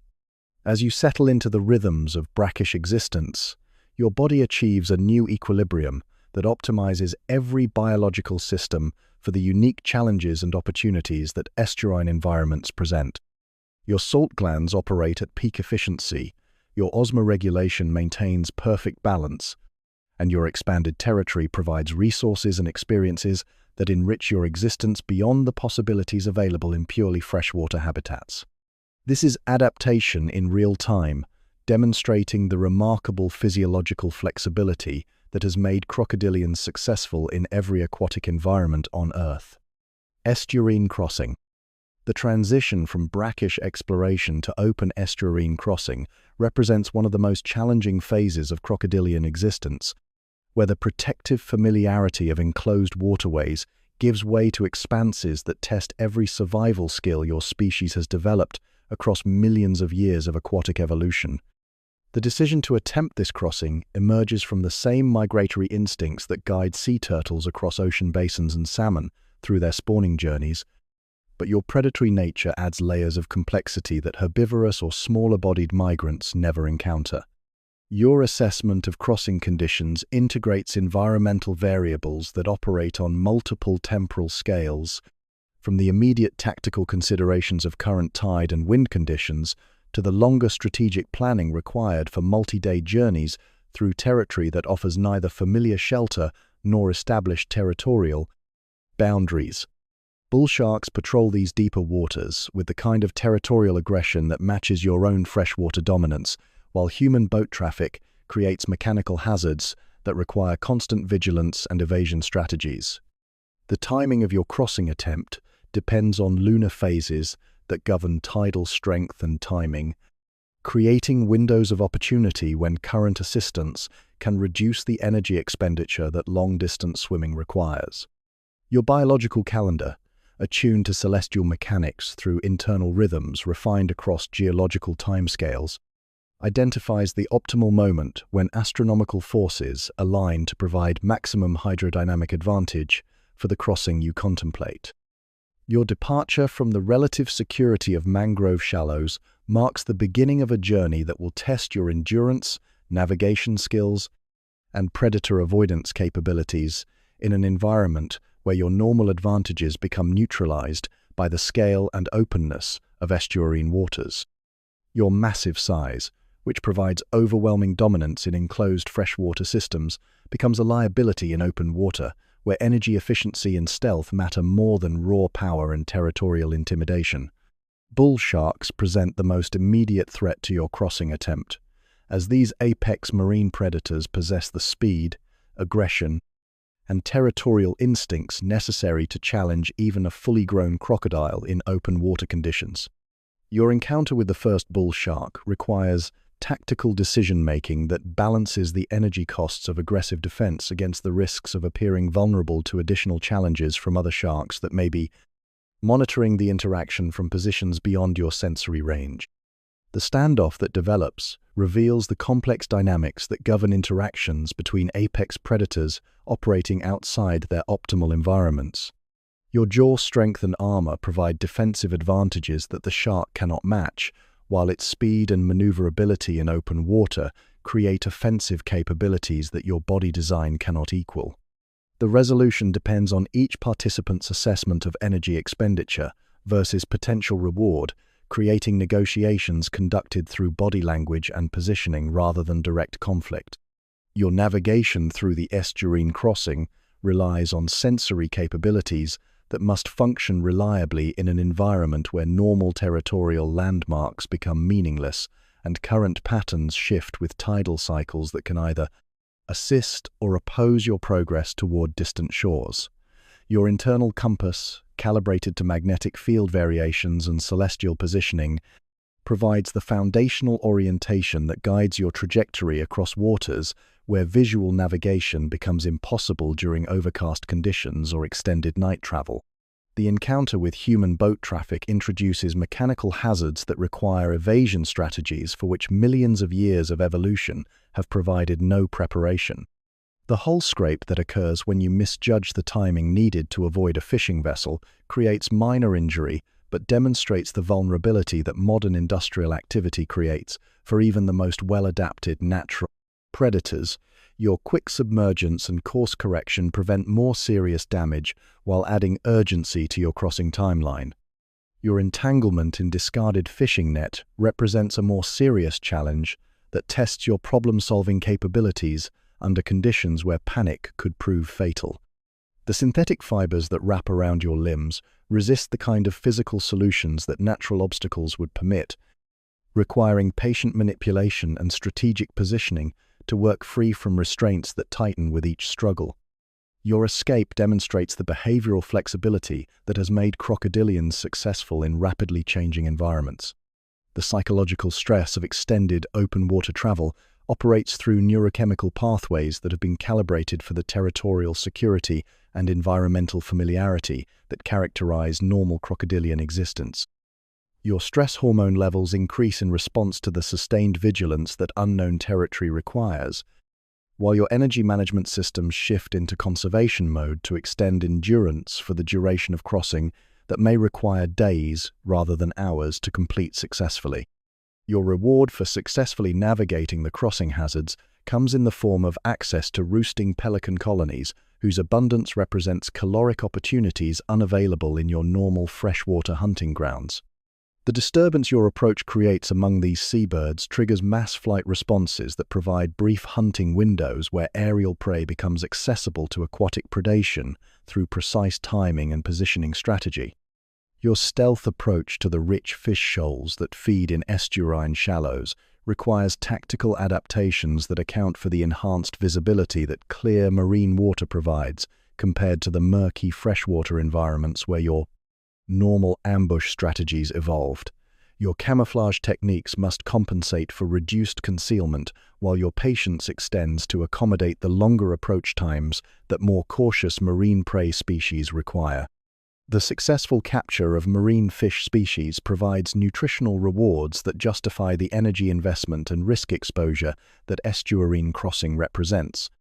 These prey animals offer protein concentrations and fatty acid profiles that enhance your metabolic efficiency while providing nutrients that freshwater diets may lack. Your digestive system processes these marine proteins with the specialized efficiency that allows crocodilians to exploit food sources across the entire spectrum of aquatic environments. Your territorial assessment of potential estuarine habitat reveals the trade-offs that marine environments offer compared to freshwater dominance. The larger scale and higher productivity of these systems provide abundant resources and reduced competition intensity, but the increased environmental variability and predation pressure from specialized marine predators creates survival challenges that require constant adaptation and vigilance rather than the established dominance patterns that freshwater territories permit. The tidal flushing that occurs during your exploration of estuarine shallows creates dynamic habitat conditions that offer both opportunities and challenges for a predator adapted to the relative stability of river systems. Your hunting strategies must accommodate twice-daily changes in water depth, current direction, and prey accessibility that follow astronomical schedules rather than the meteorological patterns that govern freshwater ecosystems. Your gradual adaptation to estuarine conditions demonstrates the remarkable physiological and behavioral flexibility that has made crocodilians successful across such diverse aquatic environments. Your salt tolerance continues improving through continued exposure. Your territorial behaviors adapt to accommodate larger scales and different competitive pressures, and your hunting strategies incorporate the timing and tactical considerations that marine environments demand. As you establish temporary residence in this estuarine environment, your experience expands to encompass ecological relationships and survival challenges that enrich your biological repertoire beyond the possibilities available in purely freshwater existence. The crossing has been completed successfully, opening access to resources and experiences that justify the risks and energy expenditure that such journeys require. You have once again demonstrated the adaptability that has sustained your lineage through every environmental challenge that geological history has presented. Dry season survival. The return of drought conditions operates through the same inexorable environmental mathematics that governed your earlier seasonal challenges, but your recent estuarine experiences have enhanced your physiological resilience and expanded your behavioral repertoire for surviving extended periods of resource scarcity. The familiarity of these cycling challenges provides psychological comfort, even as the physical demands test every adaptation that millions of years of evolution have refined for exactly these circumstances. Your selection of an isolated pool for estivation demonstrates the sophisticated habitat assessment skills that successful drought survival requires. This remaining water body, perhaps 50 feet in diameter and gradually shrinking under the relentless solar radiation, represents a complete ecosystem compressed into dimensions that create intense competition among the organisms forced to share this diminishing resource. Your presence as apex predator fundamentally alters the survival dynamics for every other species present. The water depth, now reduced to levels that barely accommodate your massive bulk, forces positional compromises that would be unacceptable under normal territorial conditions. Your body lies partially exposed to air temperatures that approach the upper limits of reptilian tolerance, creating thermoregulatory challenges that require behavioral adaptations and physiological adjustments operating at maximum efficiency. This is biological crisis management conducted through systems that have been tested across countless similar emergencies. Your oxygen requirements become critical considerations as the reduced water volume supports fish populations whose respiratory demands compete directly with your own need for dissolved gases.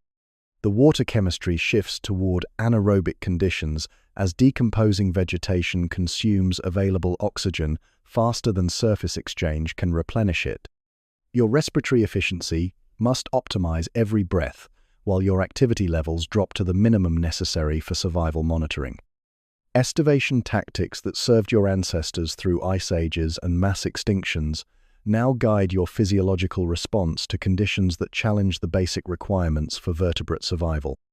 Your metabolic rate drops to levels that would appear life-threatening in warm-blooded organisms, while your consciousness settles into the profound conservation mode that allows extended periods of minimal activity without psychological distress or cognitive deterioration. The competition for space in the shrinking pool creates territorial negotiations that must account for the mutual dependency that extreme conditions impose on normally competitive species. Fish populations that would typically maintain species-specific territories now school together in whatever areas offer optimal oxygen levels and temperature gradients, while your own positioning must balance thermal comfort against the energy costs of defending prime locations from increasingly desperate competitors. Your skin microcirculation adapts to manage heat exchange under conditions where normal thermoregulatory strategies become inadequate for maintaining optimal body temperature. Specialized blood vessels that normally operate below conscious awareness now function as biological heat exchangers that redirect circulation patterns to minimize thermal stress while maintaining circulation to essential organs, nervous system components. The dream walk sequences that characterize deep estivation provide mental escape from the immediate stresses of survival while maintaining the minimal consciousness necessary for threat detection and opportunity recognition. Your mind drifts through memory collages that span decades of experience, accessing stored information about previous droughts, successful survival strategies, and the environmental cues that signal approaching relief from current conditions. Ancient ancestor memories surface during these altered consciousness states, genetic memories that carry survival information from periods when your lineage faced challenges that dwarf current difficulties. These deep neurological archives contain behavioral templates for surviving conditions that eliminate less well-adapted species, providing guidance through crisis situations that exceed individual experience, while drawing on the accumulated wisdom of millions of years of successful drought survival. Mesozoic echoes drift through your consciousness as your brain accesses evolutionary memories that connect your current struggles with the survival challenges that your ancestors overcame during the age of dinosaurs. The continuity of your lineage through geological ages of climate change provides biological confidence that current conditions, however severe, represent challenges that your species has overcome countless times throughout its evolutionary history. Your audience effect during these deep conservation states operates through neurochemical systems that induce profound relaxation in organisms capable of observing your survival techniques. The slow, rhythmic breathing that maintains minimal life functions creates acoustic patterns that naturally synchronize with the respiratory rates of other species, inducing calm that benefits the entire ecosystem compressed into this temporary refuge. The psychological aspects of extended resource scarcity require mental adaptations that operate through the same ancient pathways that once carried your species through global catastrophes and mass extinction events. Your perception of time dilates to accommodate survival schedules measured in weeks rather than days, while your decision-making processes slow to match the reduced pace that energy conservation requires for successful completion of the estivation cycle. Your monitoring systems maintain vigilance for environmental changes that might signal opportunities for improved conditions or threats that require immediate response, despite the energy costs that activity would impose on your carefully managed resource reserves. This background awareness operates below the threshold of active consciousness, while maintaining the sensory acuity necessary for detecting changes in water chemistry, temperature patterns, or predator activity that might affect survival probability. The bacterial ecosystem that develops in the stagnant water creates both challenges and opportunities for an organism adapted to maintaining health under conditions that would prove toxic to less resilient species. Your immune system adapts to function optimally in water chemistry that would overwhelm the defensive capabilities of organisms lacking specialized adaptation for surviving in compromised aquatic environments.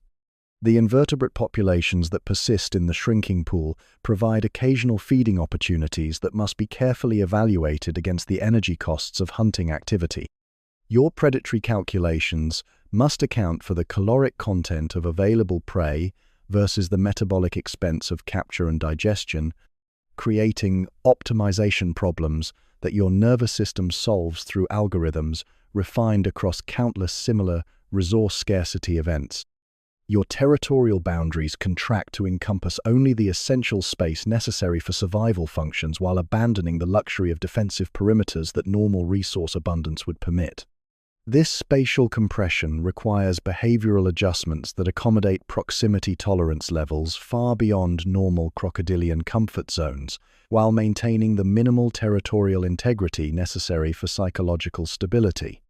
The social dynamics that emerge among organisms forced to share extremely limited resources create temporary ecological relationships that suspend normal predator-prey interactions in favor of mutual survival strategies. Species that would normally avoid each other's proximity now coexist in arrangements that maximize resource utilization while minimizing conflict that could prove fatal to all participants under such marginal survival conditions. As the estivation period extends toward its anticipated conclusion, your body maintains the perfect balance between resource conservation and readiness for resumed activity that has made crocodilians successful survivors of every environmental extreme that Earth's climate systems have generated. Your survival through this latest drought challenge demonstrates once again the remarkable biological engineering that has sustained your lineage through geological ages of environmental variation and catastrophic change. The patience that estivation requires transcends any human understanding of endurance, extending across timescales that would test the psychological limits of more mentally active species.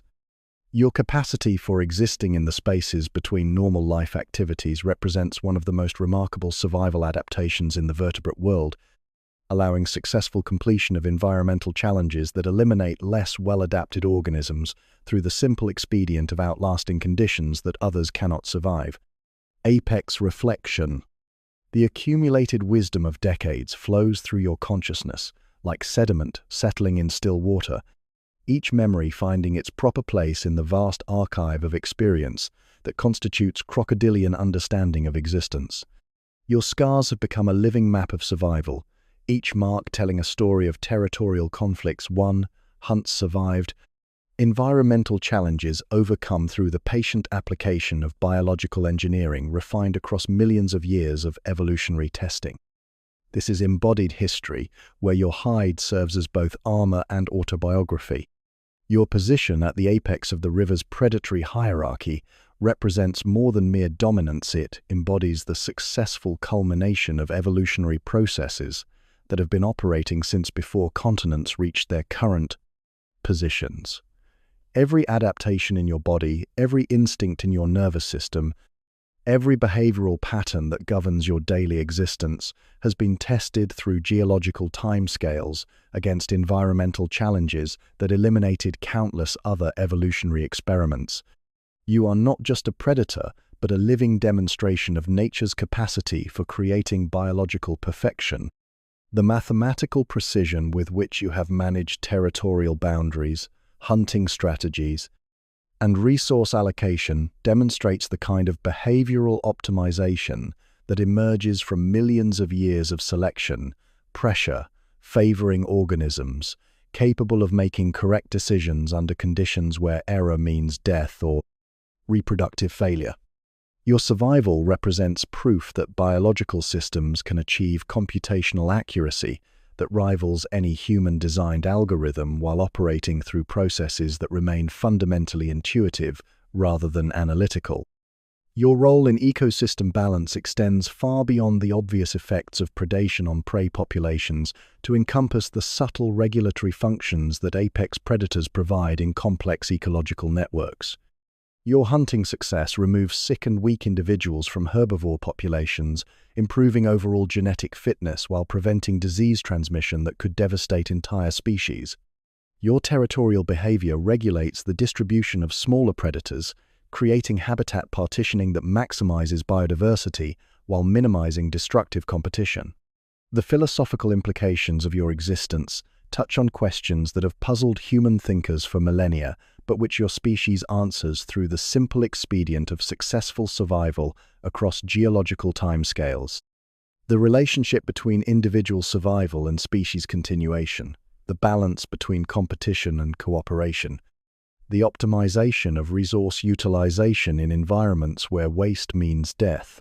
These abstract concepts become practical realities in the daily life of a successful apex predator. Your predatory activities operate through moral frameworks that predate any human conception of ethics by hundreds of millions of years, creating behavioral guidelines that ensure survival without unnecessary cruelty or waste.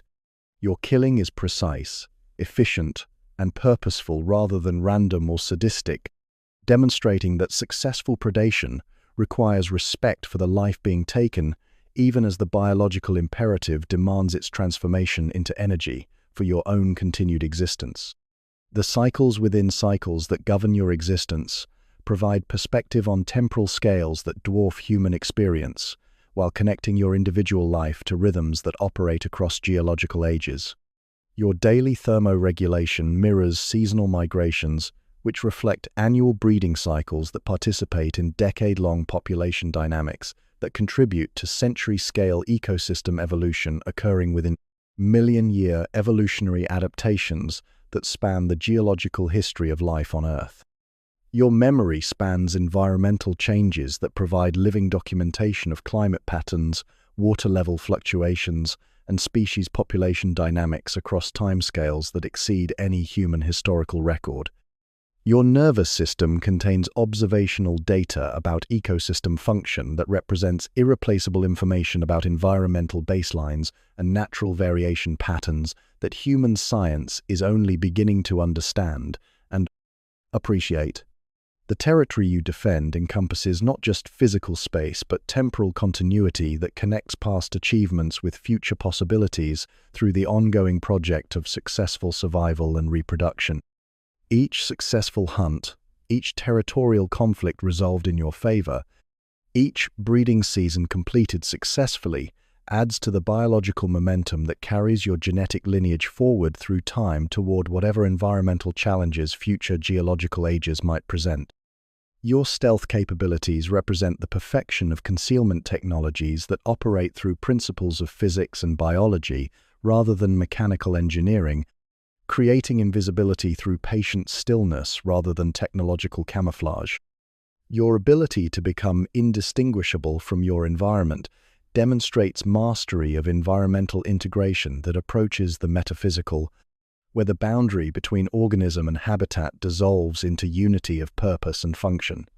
The slow panoramic sweep of your consciousness across territorial boundaries reveals landscape from the perspective of deep time, where individual trees become temporary features in forest succession patterns, while rock formations represent permanent landmarks that will guide navigation for geological ages yet to come.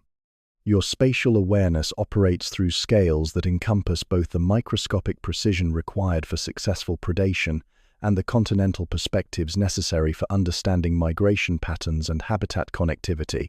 Your breeding success ensures genetic continuity that connects your individual achievements to the larger project of species survival across environmental changes that will test every adaptation your lineage has developed during its long, evolutionary history.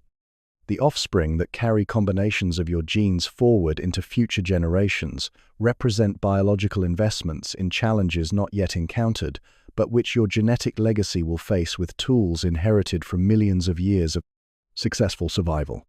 Dusk colors paint the water around you with reflected light that transforms the familiar landscape into something approaching the sublime, where beauty and function achieve perfect integration through evolutionary processes that create aesthetic experiences as byproducts of survival optimization. The golden light that bathes your territorial domain speaks of successful completion of another day's survival challenge while promising renewed opportunities for the ancient business of predation and territorial maintenance.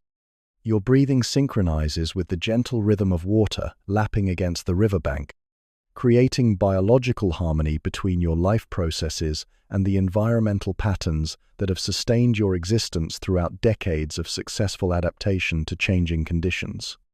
This is meditation achieved through perfect biological integration rather than conscious spiritual practice, where enlightenment emerges from complete acceptance of your role in ecological networks that connect all life through relationships of mutual dependency and influence. The satisfaction that accompanies successful survival transcends any human conception of contentment to encompass the deep biological fulfillment that comes from perfectly executing the behavioral programs that evolution has inscribed in your nervous system across geological timescales. Your existence validates the evolutionary processes that created you while contributing to their continued operation through the ongoing project of successful reproduction and environmental adaptation. As darkness approaches and your consciousness settles into the transitional state between day and night activities, your awareness expands to encompass the profound continuity that connects your individual life to the vast stream of biological existence that has flowed through this river system for millions of years. You are simultaneously unique, individual, and representative member of a lineage that embodies nature's most successful experiment in creating organisms capable of surviving whatever challenges planetary environmental systems might generate. Your position in the river represents more than geographical location. It embodies temporal continuity that stretches backward through evolutionary history toward origins lost in geological time, while extending forward toward futures that will test every capability your species has developed during its long journey through environmental challenges that have eliminated countless other evolutionary experiments. You are both culmination of past success and foundation for future achievement, carrying the biological wisdom of ages toward whatever tests tomorrow might bring. Cycles within cycles. The river flows around you with the same liquid persistence that has carried water from distant mountains to distant seas for millions of years before your birth and will continue for millions of years after your death, creating temporal context that reduces individual existence to a brief flicker while simultaneously elevating it to participation in processes that operate across geological timescales. Your life represents one cycle within countless others, each revolution adding its own contribution to the vast spiral of biological existence that connects all living things through relationships of shared ancestry and mutual dependency. The daily rhythm of thermoregulation that has governed your morning routines throughout decades of successful survival mirrors the seasonal migrations that carry your species between breeding and feeding grounds, which reflect the annual cycles of flood and drought that shape ecosystem dynamics, which participate in the decade-long climate patterns that influence continental weather systems, which operate within the million-year cycles of evolutionary adaptation that have refined crocodilian biology across geological ages of environmental change. Your hunting successes accumulate into nutritional reserves that fuel territorial defense activities that enable reproductive success, that ensures genetic continuity that contributes to species survival, that participates in ecosystem stability that supports planetary biodiversity, that maintains the biological complexity necessary for life's continued existence on a planet whose own cycles of geological and atmospheric change operate across timescales that dwarf even evolutionary processes in their vast temporal dimensions. The territorial boundaries you have defended throughout your life encompass space that has been claimed and reclaimed by countless generations of crocodilians whose individual achievements contributed to the collective project of species persistence through environmental challenges that tested every adaptation evolution could devise. Your territorial success adds another layer to this accumulating legacy while preparing the foundation for future generations who will face challenges not yet imagined but which your genetic contributions will help them survive. The prey animals whose lives have become your survival represent their own cycles of birth, growth, reproduction, and death within ecological networks that connect every living thing through relationships of energy transfer and nutrient cycling that maintain the biological productivity necessary for supporting apex predators at the pinnacle of food. Webs that extend downward through countless levels of increasing abundance and decreasing individual size and complexity. Your breathing settles into the profound rhythm that characterizes the transition from individual consciousness toward the expanded awareness that connects your existence to the larger patterns that govern all life on Earth. Each inhalation draws in air that has circulated through countless other organisms, while each exhalation releases carbon dioxide that will fuel photosynthetic processes in plants, whose growth will feed herbivores, whose lives will eventually nourish predators in the endless cycle of energy transformation that connects all living things. The water temperature that bathes your massive form carries thermal energy that originated in nuclear fusion reactions occurring in the sun's core millions of years ago, traveled across the vacuum of space as electromagnetic radiation, entered Earth's atmosphere as visible light, heated the planet's surface through photon absorption, and now cradles your body in the perfect warmth that your thermoregulatory systems require for optimal metabolic function. Your heartbeat slows toward the barely perceptible rhythm that accompanies deep biological meditation, each contraction moving blood that carries nutrients derived from prey animals whose own existence depended on plant matter, that captured solar energy through photosynthetic processes that convert simple molecules into complex organic compounds that fuel the cellular machinery of life throughout every ecosystem on Earth. The scars that map your survival history across decades of territorial conflicts and environmental challenges tell stories that connect your individual experience to the larger narrative of predatory success that has sustained your lineage through ice ages, mass extinctions, and climate shifts that eliminated countless other evolutionary experiments while favoring organisms capable of adapting to whatever changes planetary systems might generate. Your territorial domain encompasses water that has flowed through this channel for geological ages, carrying dissolved minerals from mountain ranges that rose and fell long before vertebrates colonized terrestrial environments, transporting nutrients that support aquatic food webs whose productivity has sustained crocodilian populations through environmental challenges that tested every survival capability evolution could devise. The lunar influence that governs tidal rhythms in distant estuaries also affects the subtle gravitational forces that influence fluid circulation in your massive body, creating biological connections to astronomical cycles that operate across timescales measured in billions of years, while affecting physiological processes that occur thousands of times per day in cellular machinery that has remained essentially unchanged since life first achieved multicellular complexity. Your consciousness drifts through the liminal space between individual awareness and universal connection, where the boundaries that separate organism from environment become as permeable as the cellular membranes that allow selective exchange between internal chemistry and external conditions. This is biological enlightenment, achieved through perfect adaptation rather than spiritual practice, where transcendence emerges from complete acceptance of your role in ecological networks that connect all existence. The genetic information encoded in your chromosomes carries molecular messages that stretch backward through evolutionary history to origins lost in the primordial chemistry that first achieved self-replication, while extending forward toward futures that will test every survival capability your lineage has developed during its journey through environmental challenges that span the entire history of complex life on Earth. Your digestive system processes the chemical energy that once powered the muscular contractions of prey animals, whose own survival depended on converting plant matter into the proteins and fats that now fuel your metabolic processes, through biochemical pathways that connect your cellular machinery to photosynthetic reactions occurring in distant forests and grasslands under the same sun that warms your scales.